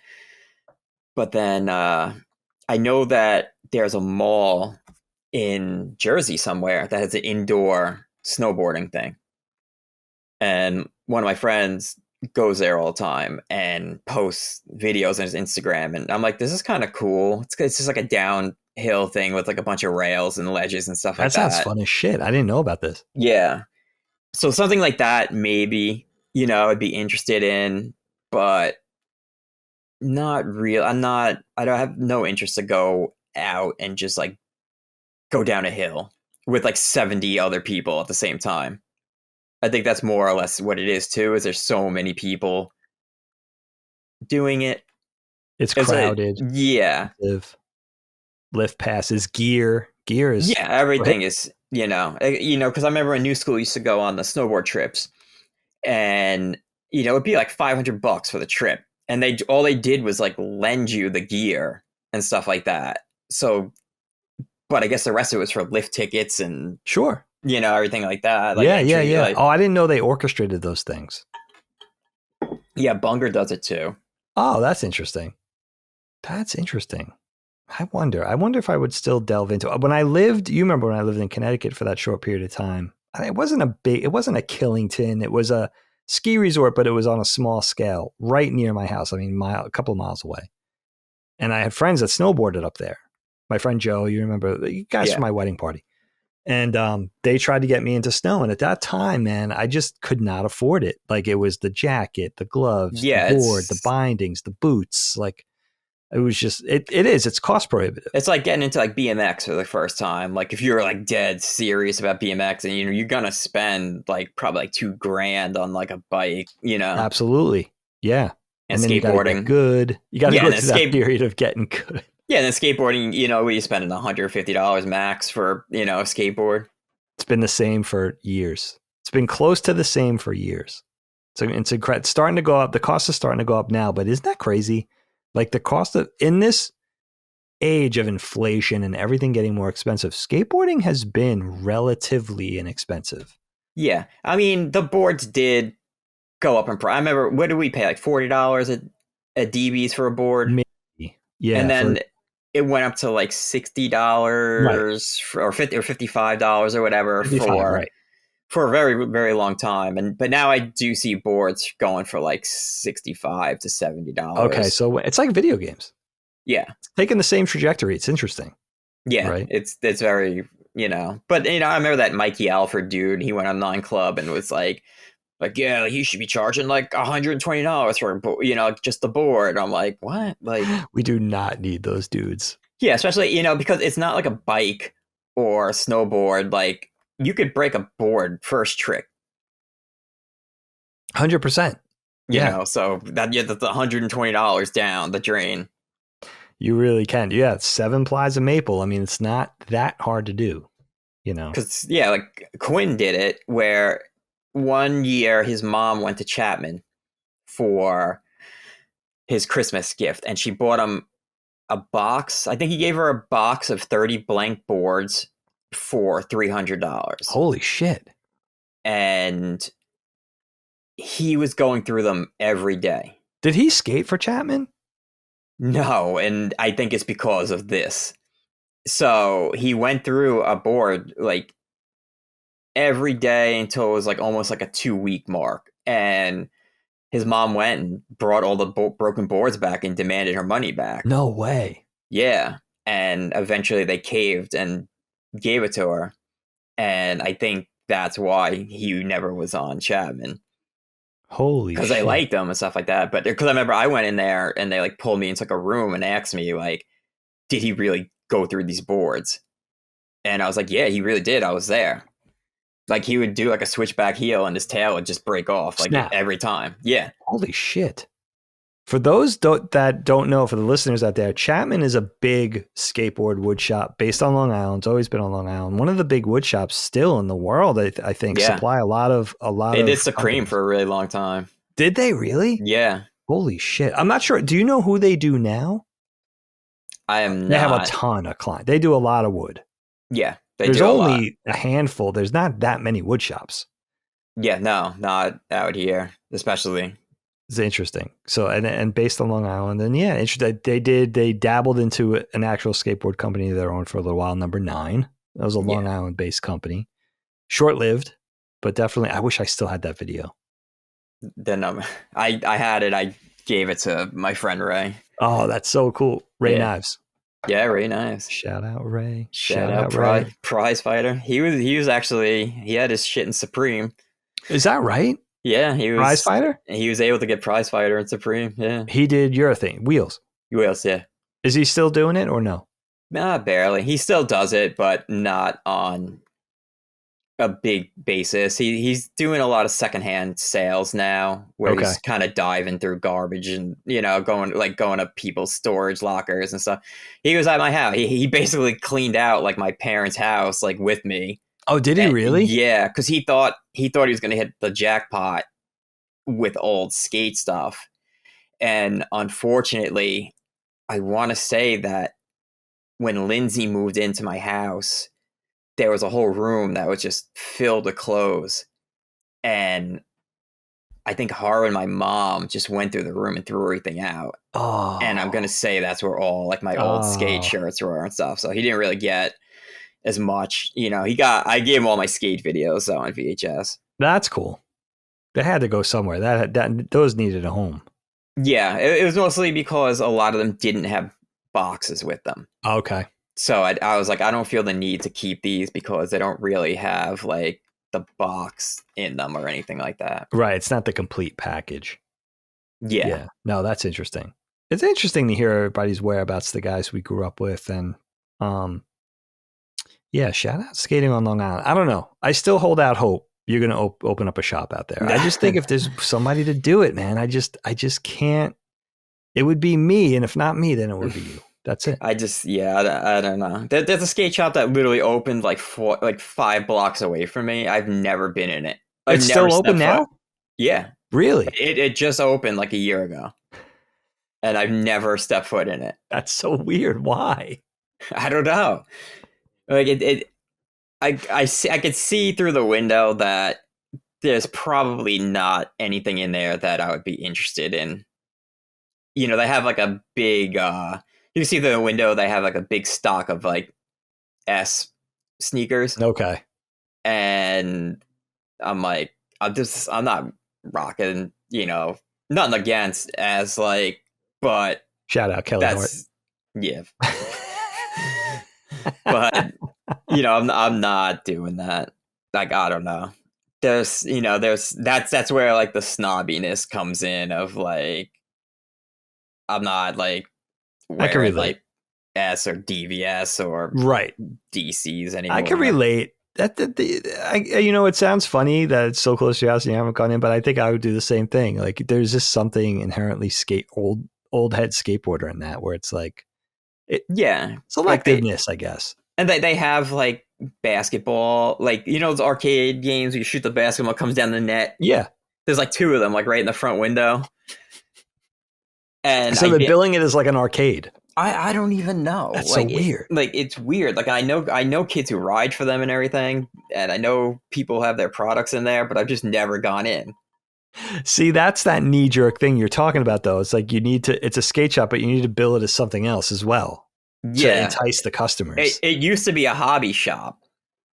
It was like a board, like Magic cards and D&D, and they had stuff like that. But you could tell it was a passion project. The guy opened at like 5 o'clock every day. Right. So, so you could tell he had like a real job. And this passion was like project is the best way to put it. And it went out of business. And I think that he probably just left his stock in there because the kid was like, has Pokemon stuff in the window and shit like that. So, dude, if you're going to build, we're talking about doing a shop and having like an all season thing or having something else in there to bring in enough revenue to keep the doors open, right? Why not do like Dungeons and Dragons and skateboarding? Like make it a real skate nerd thing. It won't last, but it'll be hilarious. Like what could you couple with skateboarding? Like Special Sauce kind of did the hip hop, like the DJ thing, right? Yeah. So they were like DJ, hip hop. I mean, eventually they got rid of that stuff and just went pure skate. But it still had the whole hip hop flavor to it, and all the hip hop people would go in there to buy clothes, and And Benji's in New York did that too. Yeah, Benji's was like, shout out Benji's. I mean, there's not a lot of Benji's is like super small. So it was a closet Yeah. essentially, but couldn't have been closer to the banks. And No. yeah, like that was, but it's true though. It's so funny to think of that there's always something coupled with the skateboarding in order to create a draw, but maybe the draw is just doing a skate shop. Now you're unique because it almost doesn't exist. Like you were talking about Richmond before, their core skate shop, I don't know if it's still around. Shout out Dominion. That was their Supreme. That was their Sub-Zero I positive. don't think it is. I think Is it it's gone? I think it's called something else now. Oh, they changed the name. I think so. Okay.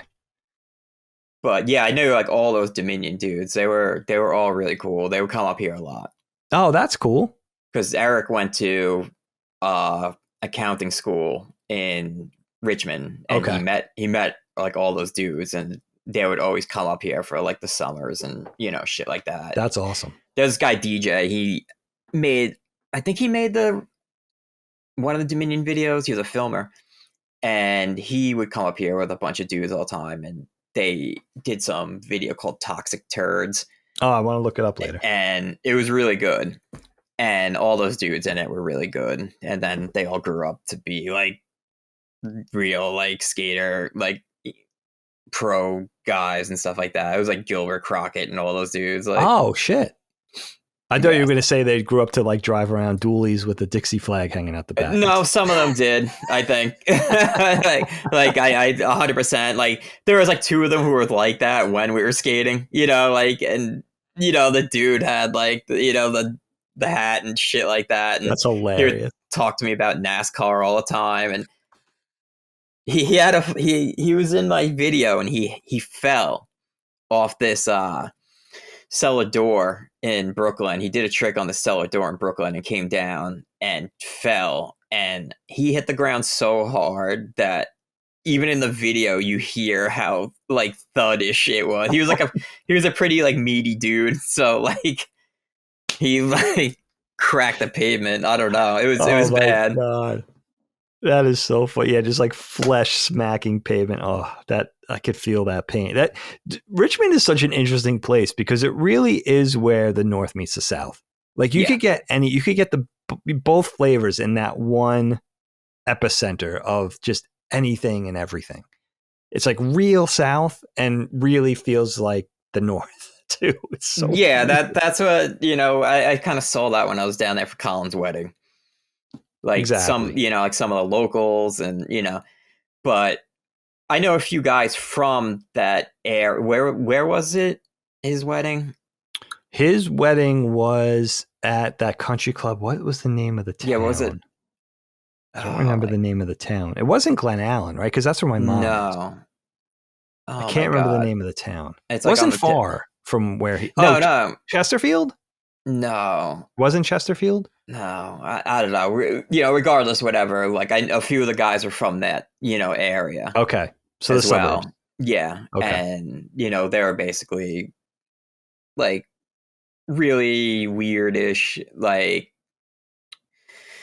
I don't know how to describe it. They kind of dress like bike messengers but they're really good at skating. They were all really good at skating.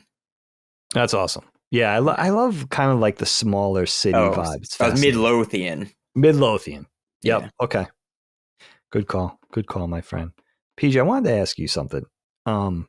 This might be difficult for you. I don't know. Maybe you have an answer at the ready, but I don't know if somebody asked me, could I answer this for you? If you had to boil down, you've been skateboarding for a long time, been involved in skateboarding, paying attention to skateboarding for quite some time. Who's the one guy or girl or skateboarder or skateboarding related person that's influenced you the most? If you had to boil it down to just one, because that's tricky, but if you had to. Probably Mike Carroll. I thought you might say that. Yeah, especially his trick selection. It very much of, I like doing, like, he does like a lot of hurricane grinds. And so like, that's like, my thing is like hurricane grinds and stuff like that. Why? What about you? 100%. I was thinking about this yesterday as I was writing your questions, and I was thinking Mike Carroll, MC would be pretty hard. I mean, if you had, as in terms of skateboarding, like you said, style, trick selection, being innovative, a nice blend of tech and going fast and always kind of being on the cutting edge. Yeah, and he was like pure style too. 100%. Like kind of broke the mold.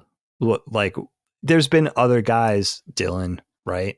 That have come along with style and power, but there's something really special about Mike Carroll that is like just unquestioning. Like it's just one of the, in fact, I think the famous, what video is it in? Is it Menik Mahdi? The library line, night, it might be the best single piece of 30 seconds of skateboarding I've ever seen in my entire life. Like that's skateboarding for me. Right. Yeah, especially his, he had the whole EMB thing at the time, so all his tricks look good at a spot that looked good. You said that a couple of times, like, which I think is a great point. And really, I knowing you really speaks to the way you think. And that's like the atmosphere and the sort of the aesthetic, the look of things, the setting. Right? Like that's a big part of this. You mentioned that with when we were talking about New York, and the same thing with EMB in San Francisco and Hubba Hideout and the other iconic spots. There was an aesthetic that I think blends with the tricks, blends with the fashion at the time, who was around, the other skaters in the shot. Like there's just something about, like let's say EMB from the mid to late 90s, Mike Carroll at his prime. But that's a great point. The way that city looks, the way everything, whatever's in the background props, right? So it's a big part of the way we grew up, because skateboarding was so special. It wasn't like kids today on Insta getting clips every day and just a constant cycle of new shit. We had to wait for that kind of stuff. Yeah, there was no YouTube. There was no anything. None of us owned a video camera. We filmed preciously. We talked about that the first time we talked. Like we have no footage, no documentation of any of these things. Nothing, close to nothing. Yeah, like I said, there's comments. People want to know what tricks you were doing. Skateboarding took a very sharp turn for me when I got hurt when I was 17. Like that, it was going great. And then, like I explained, I don't know if I explained it on an episode with Colin or if you and I talked about this, but my skateboarding was dialed back upon that injury. At least, like it went from 100% to 70% or less because I couldn't push myself anymore. So I was always operating at a limited capacity once that injury set in because I needed my arm for my future livelihood. Yeah. So it was, I don't think you cut back that much. You know what I think it was? I think is when you moved to Philly, the whole style of skating changed for you. It wasn't about tech tricks anymore. No. It was about going fast and doing basic tricks. Yeah. It's a good point, man. It was that, I guess we really were going through that. It was that we went from, you and I especially, like coming up in the early to mid 90s, the late flips, pressure flips, switch was ushered in. I want to talk to you about switch stance skating. Very, very technical. That was the whole emphasis. And then broke out of that almost in reaction to that. It was like, no, it's going to be about going fast and back to basics. How high can you ollie? How far can you 50-50 this ledge? And then going to Philly, which was the epicenter of that flavor of East Coast skating. That was kind of like where that was the epicenter, and it radiated out from Philadelphia, I think. Yeah, I would. Yeah. Either that or New York. New York was played a big part. Yeah, because they're so they're 80 miles apart, these cities. I always talk about that. Like Philly would be New York if you put Philly anywhere else in the country, but it's so close to New York, that's always going to be Philly. Yeah. It's just never going to live up to New York in terms of scale, in terms of importance. You put Philly in the middle of the country, that's a fucking mecca. But yeah, Philly and New York always side by side. Philly's always a little behind New York, I feel like, in most things. But yeah, that's a great point, man. And that was that sort of, when did that whole period get up? Like 95. Yeah. Right. So yeah, it's a great point. But yeah, I miss, the thing is, listen, are we too old to get back on a program? You have your injury. I'm just old. No, I still, one of the last times I skated, I was trying to film a trick. there was like a bank curb at Zoe's school, which is hilarious because if I get caught skating there, I'm like her parent. Like how amazing would that be if I get called down? Like like I have to go to her school for like I just destroying their love curb. that. I just absolutely love that. I can relate to that Yeah. so much.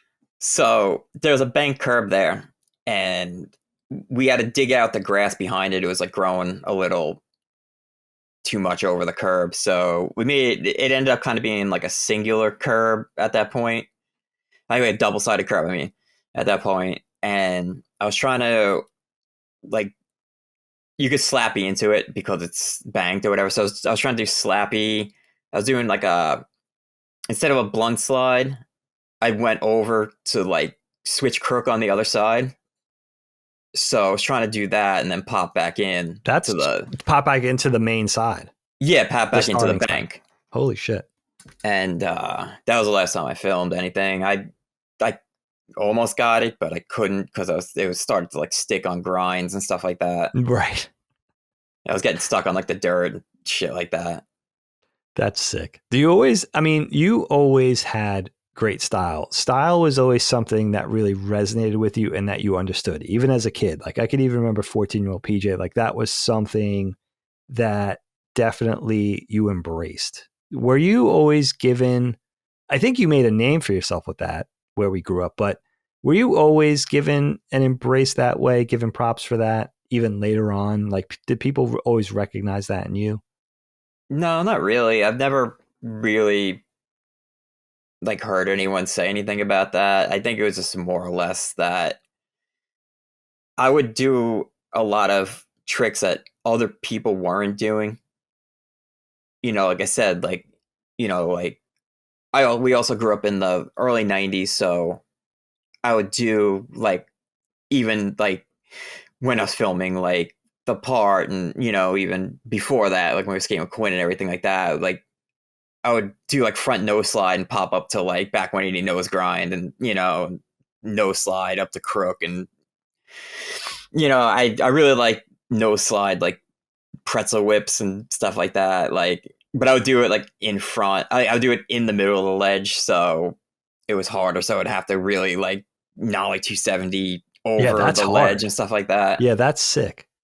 I started like trying to learn crooked grinds and doing that in the middle of the ledge, but I would always land on it, but I could never roll away. That really speaks to the taste I know that you have for trick selection. That, can I just say, really, I know you always liked Gabriel Rodriguez, and it reminds me of him because he always did things that were difficult. You didn't see a lot from him. And RIP Gabriel, we lost that dude, and he was a pioneer, but he was always enigmatic, and there was always a lot of mystique around him because he would never have full video parts. Yeah. But he always did really difficult shit. Yeah. You would see 3 tricks a year from Gabriel and it'd be like the hardest shit ever. And I feel like you have the propensity to pick those type of tricks that are like maybe to the average bear, a civilian wouldn't recognize it, but a skateboarder knows like, oh shit, that's hard. Yeah. That's the hard way of doing it. You know what it was? I'm like, I've done these. I don't need to 5-0 a ledge anymore. Right. Like why do I need to come here and 5-0 this whole ledge? Like it's, I'd rather like try something that I've never landed. I love that. Especially when you've been skating for like 20 years. To me, it wasn't about I just holding on to these tricks and I need to impress everyone by doing my staple trick that I can land every time. I'd rather, especially when you're skating with younger kids who are still learning tricks themselves, but they're really, like when I was skating with Quinn and Keith, like they're on like a whole other level. They were on like a pro level. Good. Like Quinn would like literally just walk out of his house and like switch flip back tails entire box. That's which incredible. Was like 12 feet long, but when you're keeping up on that kind of thing, like I don't want, like, what am I doing? I'm gonna go there, skate his box and 50-50 it the whole time. No, like, I'm gonna try like something that I, can't, that I've never learned before. Especially, who actually was a good influence on tricks was Carl Watson. I love him. Carl Absolutely love that dude. Watson's part in the Expedition video was so good that I think he influenced a lot too of me. Because I remember doing like after that part, I was really hyped on like nose manual, nollie 360s out. That was like my thing for a little while, and nollie lip slide 270 out was another big one for me. Like, but 270, like I would pop like a back 180 off the Back way. like backside. Yeah. Yeah. Dude, that's so sick. Yeah, I could see a lot of Carl Watson in your skating. Another emblematic, iconic San Francisco skateboarder. Sort of known for that iconic smile and everything. But yeah, dude, I would just watch. He skates to a Ween song. What video is that in? He skates to The Mollusk, that song, The Mollusk. It's so fucking good. And it's so ahead of its time because it's Carl Watson and he's skating a lot of Pier 7 and he's doing a lot of technical ledge tricks, but he's not skating the hip hop. It's so fucking cool. There could have been like an FTC video. I'm not It really might have sure. been. I can't remember. I honestly can't remember. But yeah, I could see a lot of Carl Watson. What about Kenny? What about Kenny Anderson? He's really good to watch. I like watching him.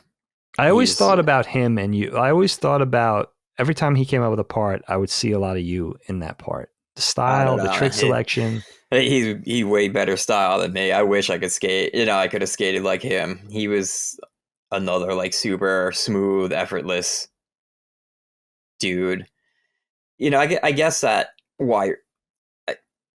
I guess because you're saying that because when I did do tricks, I did want them to look not that I was like faking it, because there was a lot of faking it, like especially after like Brian Wenning hit the scene. There was a lot of dudes. Good call. Who are, trying to fake that. Like, very good call. Gangster, like when they land, their arms are down, they're hunchback, looking. Yeah, they're posed out. Yeah. But that dude actually skated like that. Yeah. Like I used to skate, with Brian a lot at a certain point, and he really did skate like that. It's incredible. That's so cool. I think I bring that up because you're the one who turned me on to him. Every time he would come out with a part in a sea of other parts, like let's say, I don't know what video, insert video here, fully flared, whatever, Yeah. Pretty sweet. You would be like, oh, I like that part. And I'd go back and watch it and be like, you know what? Yeah, that is so sick. Like the style, the fluidity, the trick selection, the way it's edited to the song he chose. Yeah, everything. Like, especially like to me, when people watch a skate video, when I watch a skate video, at least, like the song is a huge part of the thing. I've seen some really good parts that are just edited to terrible songs, and it ruins the entire part for me. 100%. We grew up knowing that it's almost like it's corny to say, not so much with the music, but you would say the same thing and it sounds corny, like your fit, like the way you dress in comparison to the way you're skating, the clothes you're wearing and how you look. So important. It's a cheesy thing almost to say, but we all know it. Every skateboarder knows that that's part of the thing. Like, why was Dylan's part in whatever, Cherry, right? Like, why the fuck was it so? Because look at him. You know what I mean? Like, you want to be that dude. Yeah, he was pure style. He picked good songs all the time. The edits were always good for him. And then, like, the way you talk about dressing, like, do you know that guy John Shanahan? Yeah, a little bit. So that dude is really good, but he is like totally gangstered out. But he'll do grabs. He'll do like street grabs. And to me, it makes no fucking sense at all. Like, why is this dude doing like an indie grab, over a garbage can, like dressed like this?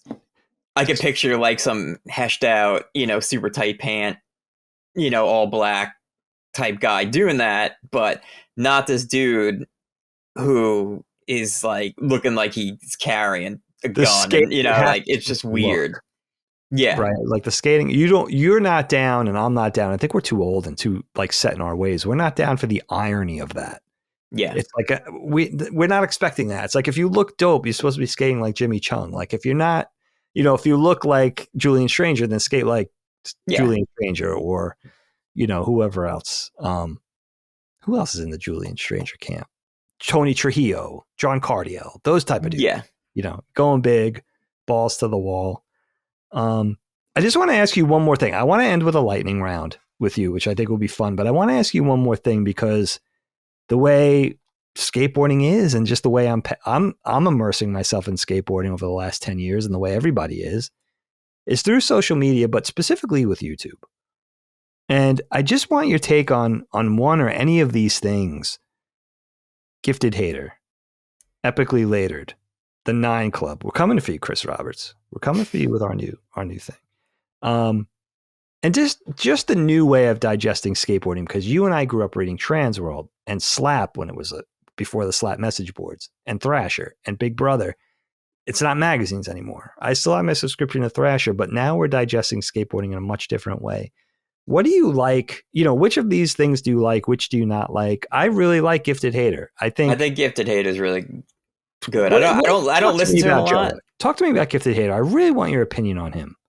I don't really have enough to give you an opinion. I don't watch him enough. Like, I think he's really good at skateboarding. That surprised me. Like, when his part came out, I was like, this guy's really good. Because usually someone like him can't skate. Like, someone who hates as much as him, like, usually, can't, skate. But he could. He's really fucking good. But from what I've heard, the episodes that I've listened to, he was pretty spot on, especially for a younger dude. He's young. Yeah, mid-20s, right? Yeah. And since I've been following him for a while, he was already getting big, but since Jerry discovered him and put him on Sci-Fi Fantasy and the whole thing and him blowing up, like, there's something he just did. I don't know if you heard this episode. He just did a rant that I guess was a stream that he then puts on YouTube about Deerdeck and P-Rod, and who was the other one that he was going after? The guy that's become like a big real estate mogul now. Oh, Mikey Taylor. Mikey Taylor. He was going after the three of them. And it was so opinionated and so hostile, but so real. But yeah, that's the one thing. He backs it up with skill. He's a genuinely talented, but also dedicated skateboarder. Like, he's out there skating every day. Yeah. But he's also so smart. Like he's so smart, he's articulate, he's hilarious. And I think many people would think like a younger voice in skateboarding like that would be sort of, I don't know, like you and I, older skateboarders, would find it to be unappealing. Yeah. But I'm really enjoying it. And I think it ushers back in, like you and I talk about, and which I think is going to be, I understand it's going to be probably a big part of the venture that we're undertaking together, is going to be like introducing a little more gatekeeping back into skateboarding subculture, or not in an obnoxious way, but exploring how it's changed from then to now. But then also maybe we come back to some sort of understanding. I think you and I will do. I think it's going to be a fun project because we're going to talk about a lot of topics about and connected to skateboarding, but we're going to talk about the past and the present and everything in between. But also, how can how it's changing now? They say skateboarding is going through another downturn in terms of popularity, which I'm not sure if I see that yet. But supposedly it's going through another dip. I mean, I would have no idea, only because I don't see anyone skate street anymore. You don't see it. You just don't see it. I can't tell you the last time I drove past a spot and kids are skating. They all just go to skate parks. So you would have to drive by a skate park, which every town has now, in order to assess how well skateboarding is doing on any given weekend. Yeah, that would be the only way I could figure that one out. Like, there's just dead spots here that are still skate worthy, that are still, good to film on. But I guess kids would just rather film on like a park rail every day. I don't know. It's weird. It is strange. Like, it's foreign to us. Yeah. Like the whole YouTube Pro is really weird to me. Like, I don't know how you like turn yourself pro because you have a YouTube channel. It's weird. Yeah, it's really, really strange. And the Braille skateboards and all Oh, these. fuck that. I mean, That shit is terrible. Oh, we're going to talk about this. See, like, I mean, this is a whole other thing of pushing religion with skateboarding is not okay for me. Pushing any kind of political agenda, pushing any kind of religious ideology is just kind of not the, like, I don't know, I guess the origins of ski. I don't know, like, had like the subculture of it was very to get away from that stuff. Yes. It was how inclusive. Preach on it, man, because it really was how inclusive. You've always said this. I remember when Black Lives Matter started a few years ago, and everybody was posting on social media, and you made a post that really spoke to me. I got teary-eyed, actually. Very short and sweet, very on brand for PJ. Just about this is the way skateboarding always was. It was about inclusive in terms of race, socioeconomic.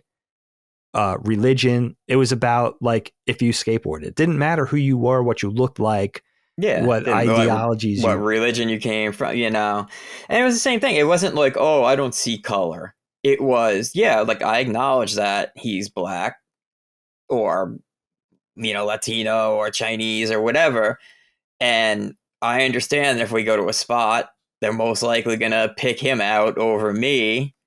You know, like, it's not like, oh, I don't see color. Like, I knew, you know, but we weren't choosing our friends based on color or, no, you know, any religious things. 100%. Like, no, that's really, really well said. Yeah, that's it. We got to get into more on the social media, but I'm glad that you're enjoying Joe's antics as Gifted Hater so far, because it's been really polarizing. But I think there is kind of a, you know, when I talk about gatekeeping and we're half joking around with ushering in some sort of, you know, protectiveness again to the thing we love, it's like, the thing is that it's come so far in the other direction where it's so, we talked about this in the first episode, it's so anything goes now that, and I think for some of it it's good and for some of it it's bad. You can't even recognize a skateboarder off their skateboard anymore. Like, there's no way to tell. Yeah, there's just no brand, you know. And, you know, and unless that they're, you know, looking like an East Coast Brooklyn skater, you know, kind of, then you can kind of tell. But other than that, you know, like, Nigel looks like he's on a basketball court, like 24/7. You know, like, I would not, like, if I didn't know who he was and I passed him in the mall, I wouldn't know he was, like, the world's best skater. How would you know? You know, yeah. I would be like, this dude is just wearing leggings.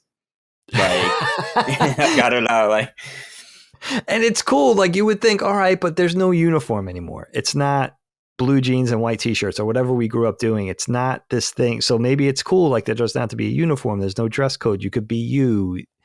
And that speaks to what you're saying about being all inclusive. But there's just, I don't know if it's just a little less flavorful now. It's just, it's bland. I don't know. It's just something about it. There's not, you know, to me, and I know this is probably an unpopular opinion, but I do like fucking awesome. I think it does have kind of like a uniform to it where they did pick a lot of the most stylish people. And same with, like, hockey, like, you know, that's like I guess like the gnarly dudes of, you know. But I was just talking with one of your listeners about Av. And we kind of both agreed that, like, yeah, he's really good, but he kind of looks like a dick. You mean he looks like he wouldn't be nice? Yeah. Oh, I'm terrified of him. Yeah. He looks terrifying. I don't know what it is. Yeah, I just watched his Bunt interview. Mm-hmm. And he's very articulate and he's willing to talk. He's not, like, overly jovial or anything, but he seems perfectly fine. But I'm sitting there looking at him like, it's such a weird couple with Jason Dill. Jason Dill and Av is just a weird, it's the odd couple. It's a weird combo. But those guys are old heads and they are doing something really cool with those companies. which I agree. I agree with. don't know how popular they are anymore. That's like, I don't know if they're still considered cool or people are just sick of them at this point. And I don't know what the younger generation feels about them. Are they starting to become like the girl breaking off from World Industries, or like, the companies breaking off of girl? You know what I mean? Are they becoming the next? Because they are losing kids now. Yeah, they're going through that. They're going through those growing pains. However many years in. There's it's probably interesting. another unpopular opinion. I do like Sean Pablo. Okay, interesting. I like this. I think he's good, especially in the. I don't think it was the last Supreme video, the one where they're skating EMB. Okay, there's a whole part where they're just skating EMB, and he's doing a really good lines. I have to go back and watch that. And they're skating to that. Oh my god, I forgot what the girl's name. It's like the "Harden My Heart" song. Oh, I know what video you're talking about. I only watched that. I have to watch that again. You gotta Strobeck, love him or hate him. He's I remember when Fat Bill was sort of refusing. Like, I remember when he was just another dude at Love Park who liked the down low hot shoes, like all the newest New Balance and Sauconys and everything, and wouldn't tell you where he got his gear. Like, I remember that kid. Now he's like, cinematographer, filmographer extraordinaire, like New York staple, rocking his cowboy hat, like so important. Yeah, he's like the Harmony Korine of like the skate world. Well said. He really, like kind of like the next. What's his trajectory? Is he going to be the next Harmony or Spike Jonze? I don't know. Yeah, I don't know. I don't think he would be a Spike Jonze. I would see him more in a Harmony Korine type. Too bohemian to be Spike Jonze. Yeah, right? Also not talented enough, I think. Yeah, maybe. I'm not. Well, let me ask you this before we go out, before I do this lightning round. What do you think of Strobeck's filming style, which has been very influential? What do you think of it? I like it to a point. Sometimes he zooms in way too much on just your feet too and tight. Your board. Yeah. Which it was funny because some of the raw Plan B footage I told you to go look at, some of it is filmed like that. You can see Mike Chinansky like filming, and it's like from like the shins down. And I remember in skate videos like where it was tight like that, and I'm like, but this, like, yeah, you can see the trick, but you can't see anything else but this guy's shins and his board, like. So I'm glad that that's gone, but some of his things do that still. Oh, but it doesn't bother me like it bothers everyone else. Like there's just countless people who just loathe his filming. I like how it's like down the middle, like it's like 50-50, like you either love it or you hate it. But I love how polarizing it is because there's a lot of conversation around it. Where it's not as much as like, I don't know, who's another filmographer that's been big, Meza or somebody else where you're just like, yeah, they're just a conventional filmer. They're good at filming skateboarding. It's almost like he's like, to me, and I guess an East Coast Beagle. But I mean, he's way better than Beagle. Yeah. But Beagle finds a lot of weird shit going on around him where he also gets all this weird shit, because there's that part in Cherry and they're up at that spot in the Bronx at it's like the bank it's like a bank, and then there's a ledge going down, and they ride up the bank and they pop up on the ledge and come down or whatever. And there's like, he like looks up and there's like these two weird twin kids just like looking through the fence and stuff like that. So like, good. With the music. It's like a little Shining. Yeah, he knows how to like capture like stuff going around, on around him.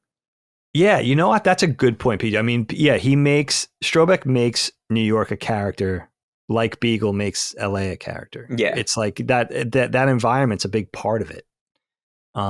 Yeah, that's really well said. I mean, I think Strobeck's interesting. I'd love to see him again, being that snotty little kid that won't tell me where he got his shoes.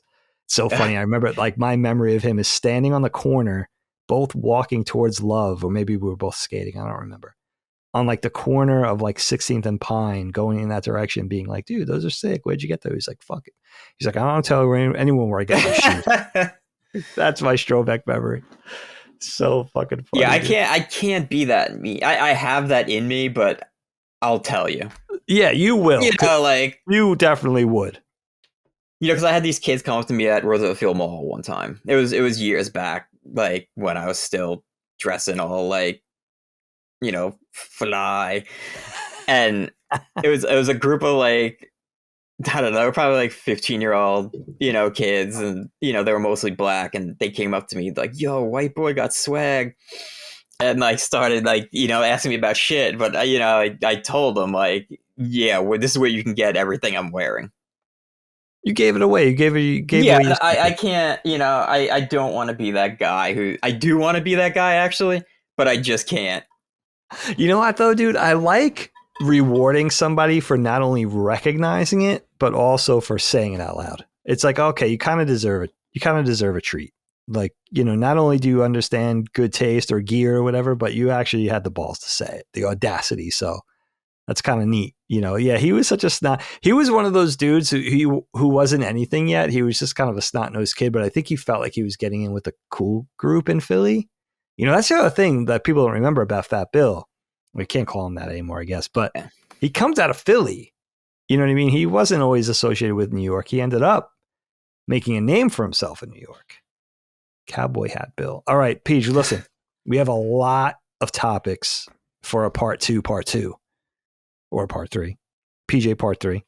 But I just want to go out with a little lightning round with you. We have a lot of topics still to discuss, and we touched on some things that I want to explore further. Things like Nyjah that you brought up. Definitely like topics that need to be talked about. But let's do a little lightning round. I want to touch on some Dagan stories next episode. Well, let me ask you that. Where should we go next episode? Do you want to go? You want to explore a more personal skate related thing? I'd like to probably do more party stuff. That'd be hilarious. Some more hijinks like Philadelphia, you know, stuff like that. We have no shortage of those stories. No shortage. All right, so we'll definitely plan on doing that. I like that for a part 3. So you guys know what to expect. All right, Peach, I'm just going to give you a this or this, sort of A or B, chocolate or vanilla, apples or oranges thing. You just tell me which one. All right? All right. Peach, kickflips or heel flips? Kickflips. And I think I know the answers to all these. I'll be honest if I get them wrong, though. But it's funny because I sucked at kickflips and I was always good at heel flips. You were good at nollie heel flips. Yeah, I was good at nollie and switch heel flips. Yeah, yep, that's true. All right, I knew you were going to pick that. Fakie or nollie? Nollie. Frontside or backside? Backside. Goofy or regular? Regular, obviously. I have to disagree on that one, but I'm 4 for 4 so far. 90s or aughts? What era of 90s? Yeah, I know. All right, let's say let me give you a year to another year. Let's say 92 to 2002. Which one's better, 92 or 2002? Oh, 92. Okay, love it. I feel like 2002 kind of lost its like 2002 photosynthesis? Nah, actually, you know what? 2002 might have been the kickoff of the whole Baker punk rock type thing, which yes, I thought was cool. That's fucking. But I'll still pick 92 over. That's a tough one, though. You're right. When you look at it that way, you think of the players involved in the early 2000s. West Coast or East Coast? Probably West. You're picking West. I don't know. I guess like my more favorite skaters are West Coast skaters. I understand that. You know, our fandom, we have a lot of East Coast pride. We spend our lives out here. We're from here. Yeah, I'd rather live on the East Coast than the West Coast. That's interesting. But you know what? Our love of skateboarding comes out of the West Coast. It really does. Yeah. It really does. Oh, that answer surprises me, but I like it. Tech or Hesh? Oh, I mean, this is a hard one. This is Tech I could do, Hesh I can't. So it was I guess Hash to watch. No, let's do it in person. In person, I would rather watch Hash. I would rather watch some dude try to like Smith grind like a 30-stair rail in person than someone do the craziest tech trick I've ever seen. That's a good point. I don't know that I've ever seen skating. Like, I've been around Ricky in Philly and guys that were gnarly, but I don't think I've ever outside of the Love Gap, I've never seen a lot of really gnarly stair and handrail things go down. Like, I've never been out on a Hollywood High session or something like that. Yeah, I have. And so I like watching dudes go big because this is not, I know the feeling of landing a super tech trick. Yeah. That took me like a month to land. I'll never know the feeling of rolling away from like a 30-stair handrail or 20-stair handrail or whatever. Like, I'll never know that feeling in my life. That's well said. That's really well said. Have you ever been involved on a New York City Hall session? Because that place looks gnarly. I've never really skated there. Really scary. I look at it and I'm like, that looks scary in clips. We talk about the courthouse? The courthouse, sorry, yeah. Yeah. That thing is high. That thing is really high. It looks insane. It's like a 6-foot drop, maybe more than 6-foot drop, and it shoots you off. Yeah, I was there when I think Rodney 360 flipped into it. And Rodney I was Torres. like, yeah, and I was like, this is crazy. Like, this is wild. And now dudes are doing all sorts of weird, manual flip tricks into it and stuff like that. And Jake Johnson like fakey heeled into it. Like that's crazy. Like that thing is insane. A death drop. Yeah, that's one of those spots that, I mean, you walk up to it and use it, but even in clips, you're like, that spot looks frightening. Yeah, because if something goes wrong on your flip trick, you're fucked. Yeah, I've seen people go flying off that thing too, and it's like scary. Like, and there's usually a bunch of like barrier gates around it that have to move around and shit like that, and like people land on them. Oh my god.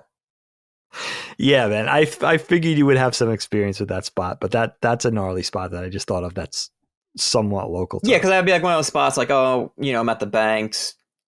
This is getting a little boring. Let's just go. It's like 2 blocks away. Right down the street. Yeah. 100%. All right, my friend. Very, very well done. We have a lot still to talk about. I like the direction you're proposing for the next episode. We'll definitely be doing it soon, so everybody knows. Yeah, because it popped in my head yesterday. One thing. It was when Lentini's dad found the photos of that girl that we took photos of, and during that game of Dare. Have you doing? Just tell it now. No, I know which story you're talking about, and I know the girls you're talking about because I always think about them because they were. I didn't know what Out Here was back then, like Doylestown and stuff. But this is where they were from. So now I put 2 and 2 together. I'm like, do I run into these people with their kids and their families in tow at some point? I mean, they're still here. I don't know. Yeah. No, we got to say that story. That story and other stories involving that same exact cast of characters should be held for next time because we could base an entire episode just on a few of those stories, and we have a bunch. So yeah, we have to. I like that. I like kind of going in a more Jackass live, actually lived out Jackass direction with the next episode because you and I, have a lot of we have a lot of that. I was eager. I've been fanning out over skateboarding lately so much that I've been eager to talk to you about these things. And then realizing like, there's a lot of these things I still never really talked to him about, so we'll put those things on the shelf again. That'll be the NC-17 episode. Yeah. Be warned. This is not going to be a squeaky clean. That next episode won't be a squeaky clean one, but hey. Yeah, let me give a shout out to Mikey Schramm. He's Kim's brother-in-law. Okay. And if it wasn't for him, I knew Colin was big at IGN and stuff like that. Mm-hmm. And then when I started dating Kim, somehow we got talking about video games and stuff. And I asked him, I was like, do you know Colin Moriarty? And he's like, hell yeah, I know him. And I'm like, that's my little brother. And he's like, no way, that, you're a liar, blah, blah, blah. And so I texted Colin, and Colin sent him like a video. It was like a Christmas or something like that. Dude, like Colin sent him like a video with like Rush on his lap. And he's like, oh, Merry Christmas, Mikey, blah, blah. And like, he like freaked out. What? You guys never told me this? Yeah. Like you met him at Mom's funeral. And because I was like, yeah, that's Dagan, and, stuff like that. He's like, oh, that's awesome. But I wouldn't have known anything. I mean, obviously, I would have known when you guys started Knockback and everything like that, but it was before Knockback. It was. Yeah. And I knew Colin, was in the game industry. I didn't know how popular he was or anything like that. So it was funny that he actually was the one who turned me on to Colin being as, popular as he is. That's hilarious. Yeah, right. Who would have thought that's the way it would have worked? Yeah, because I wouldn't be paying attention necessarily to the video game landscape like that if I wasn't involved in LSM. Yeah, so I'll say, like, I don't own a PlayStation, or, there'd be no need for me to listen to, Colin, talk about PlayStation. Yeah, you're really off that radar. Yeah, totally. 100%. I mean, I'm a huge PC gamer, but you are. That's, very far away from PlayStation. I want to do other episodes talking about other things like that too, for sure. It's not just going to be, your and I conversations on and off LSM will be about other stuff too. Yeah. But skateboarding is like, that's the keystone, I feel like. Yeah, I always think about like all the stuff I would bring, like what are my topics like for Constellation? And I'm like, what would I go, I think I have a few like really good ones. So you're already thinking like a podcaster, which I love, and you will be on Constellation eventually. Yeah, 100%. In fact, it seems like we're having trouble getting people for that, because the main characters, there's not so many of us, right? The main LSM people that do other podcasts. Yeah, there's not that many, and they're busy with other things, and and a lot of times their main LSM podcast is a side thing. Yeah, I didn't know that. I thought all these people like specifically work for Colin, right? And that was their main gig. When I find out that they're all basically moonlighting with Colin,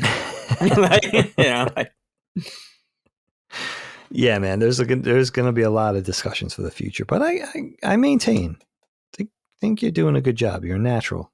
It's hard at first. I definitely wasn't this good when I started, so you got it, man. You got it. I'm just talking to my buddy.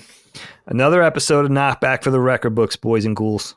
I believe this is Knockback episode 283. And you know what I figured out, Peach?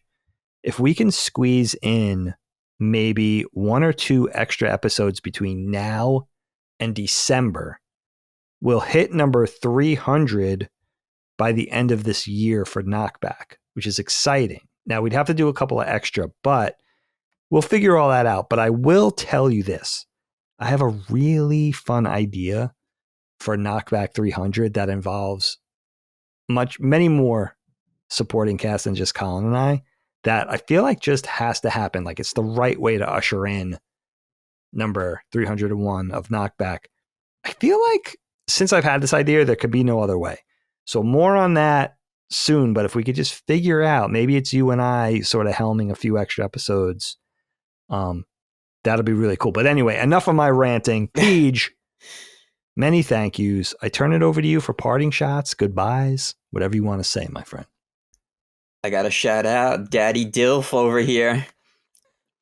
I don't know if anyone knows this, but when we were at Sacred Symbol 300, some girl came up to Dig and was like, man, you're such a Dilf. When I told this story on Constellation, I said you and Kim were within earshot. Like, you heard it. I didn't have to tell you the story. You saw it go down. I didn't hear that Constellation yet. Yeah, but you heard it happen. Oh, yeah. I was right next to you. It was so weird. I didn't know what to do because her fiance was with her. Yeah, it was weird. I was like, I looked up and I was like, is this her like best friend, or is this her dude, like getting, like. I immediately thought that they introduced themselves earlier in the night as boyfriend and girlfriend, but then immediately thought upon her saying that to me, like, oh, that must be her brother or something. But then doubling down and realizing, no, it's not. It's her fiance, and they're just cool like that, which is fine. But the weird thing is, PJ, I dated, she's from Sayville, Long Island. Yeah, that's the funniest part to me, like, is because of all the girls from Sayville. That's all I dated was girls from Sayville. That's literally all I dated. And it was funny because someone mentioned Melissa Joan Hart at the thing, and I wanted to get up and be like, oh my God, like another Sable girl that, like Dagan, and we got thrown out of our party and shit like that. That was my 15 minutes, Melissa Joan Hart. Clarissa explains it all. Yeah, she liked me for about a day. I don't know. Yeah. Didn't last long. You weren't Nickelodeon enough for her. Wasn't enough. That'll do her. Thanks so much for joining us today, you son of a gun. Again, you forgetting the dad joke on me? Oh my gosh, this is number 2. Now, I should have had a special dad joke prepared. Did I tell you the first time, Peach, that these dad joke cards are from Allie, right? Allie, yeah. Your friend, your pal Allie, our sister. My love. Miss Scoop.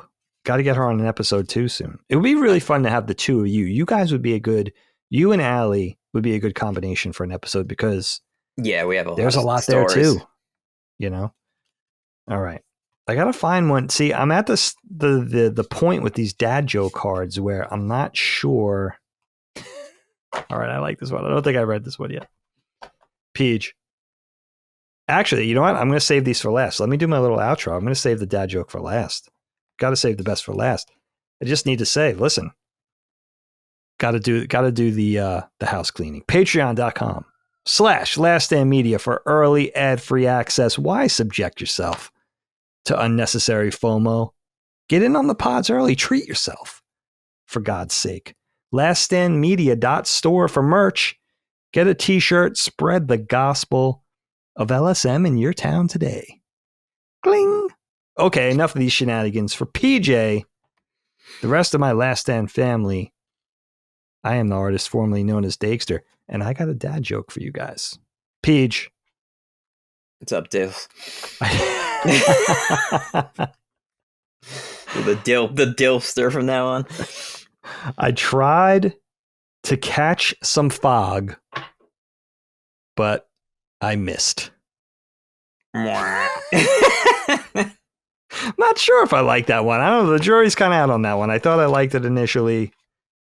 Not so much now. Listen, I'm glad you enjoyed that episode. PJ, thank you again. I love you. You're love the best. You too. This is the best podcaster in the making right here, ladies and gents. And that's about it. That does it, my friends. Everybody, be well out there. Thanks again for listening. Until next time, be well. Goodbye. Adios, all my LSM fans. Deuces. That's a growing fan base. Yeah. Knockback, a retro and nostalgia podcast, is a product and trademark of Last Stand Media and Collins Last Stand LLC, and is recorded from Central Virginia and the Philadelphia suburbs, USA. The show was conceived by and is produced by me, Colin Moriarty. My co-host is Dagan Moriarty. Knockback's executive producer is Dustin Furman, and the show is edited by associate producer Ben Smith. All of Last Stand's theme music is by Ramon Narvaez. As you know, all of Last Stand Media's shows, including Knockback, are fan-funded on Patreon at patreon.com/laststandmedia. The following names are at the producer support level or higher on Patreon, and we're grateful for your kindness and generosity.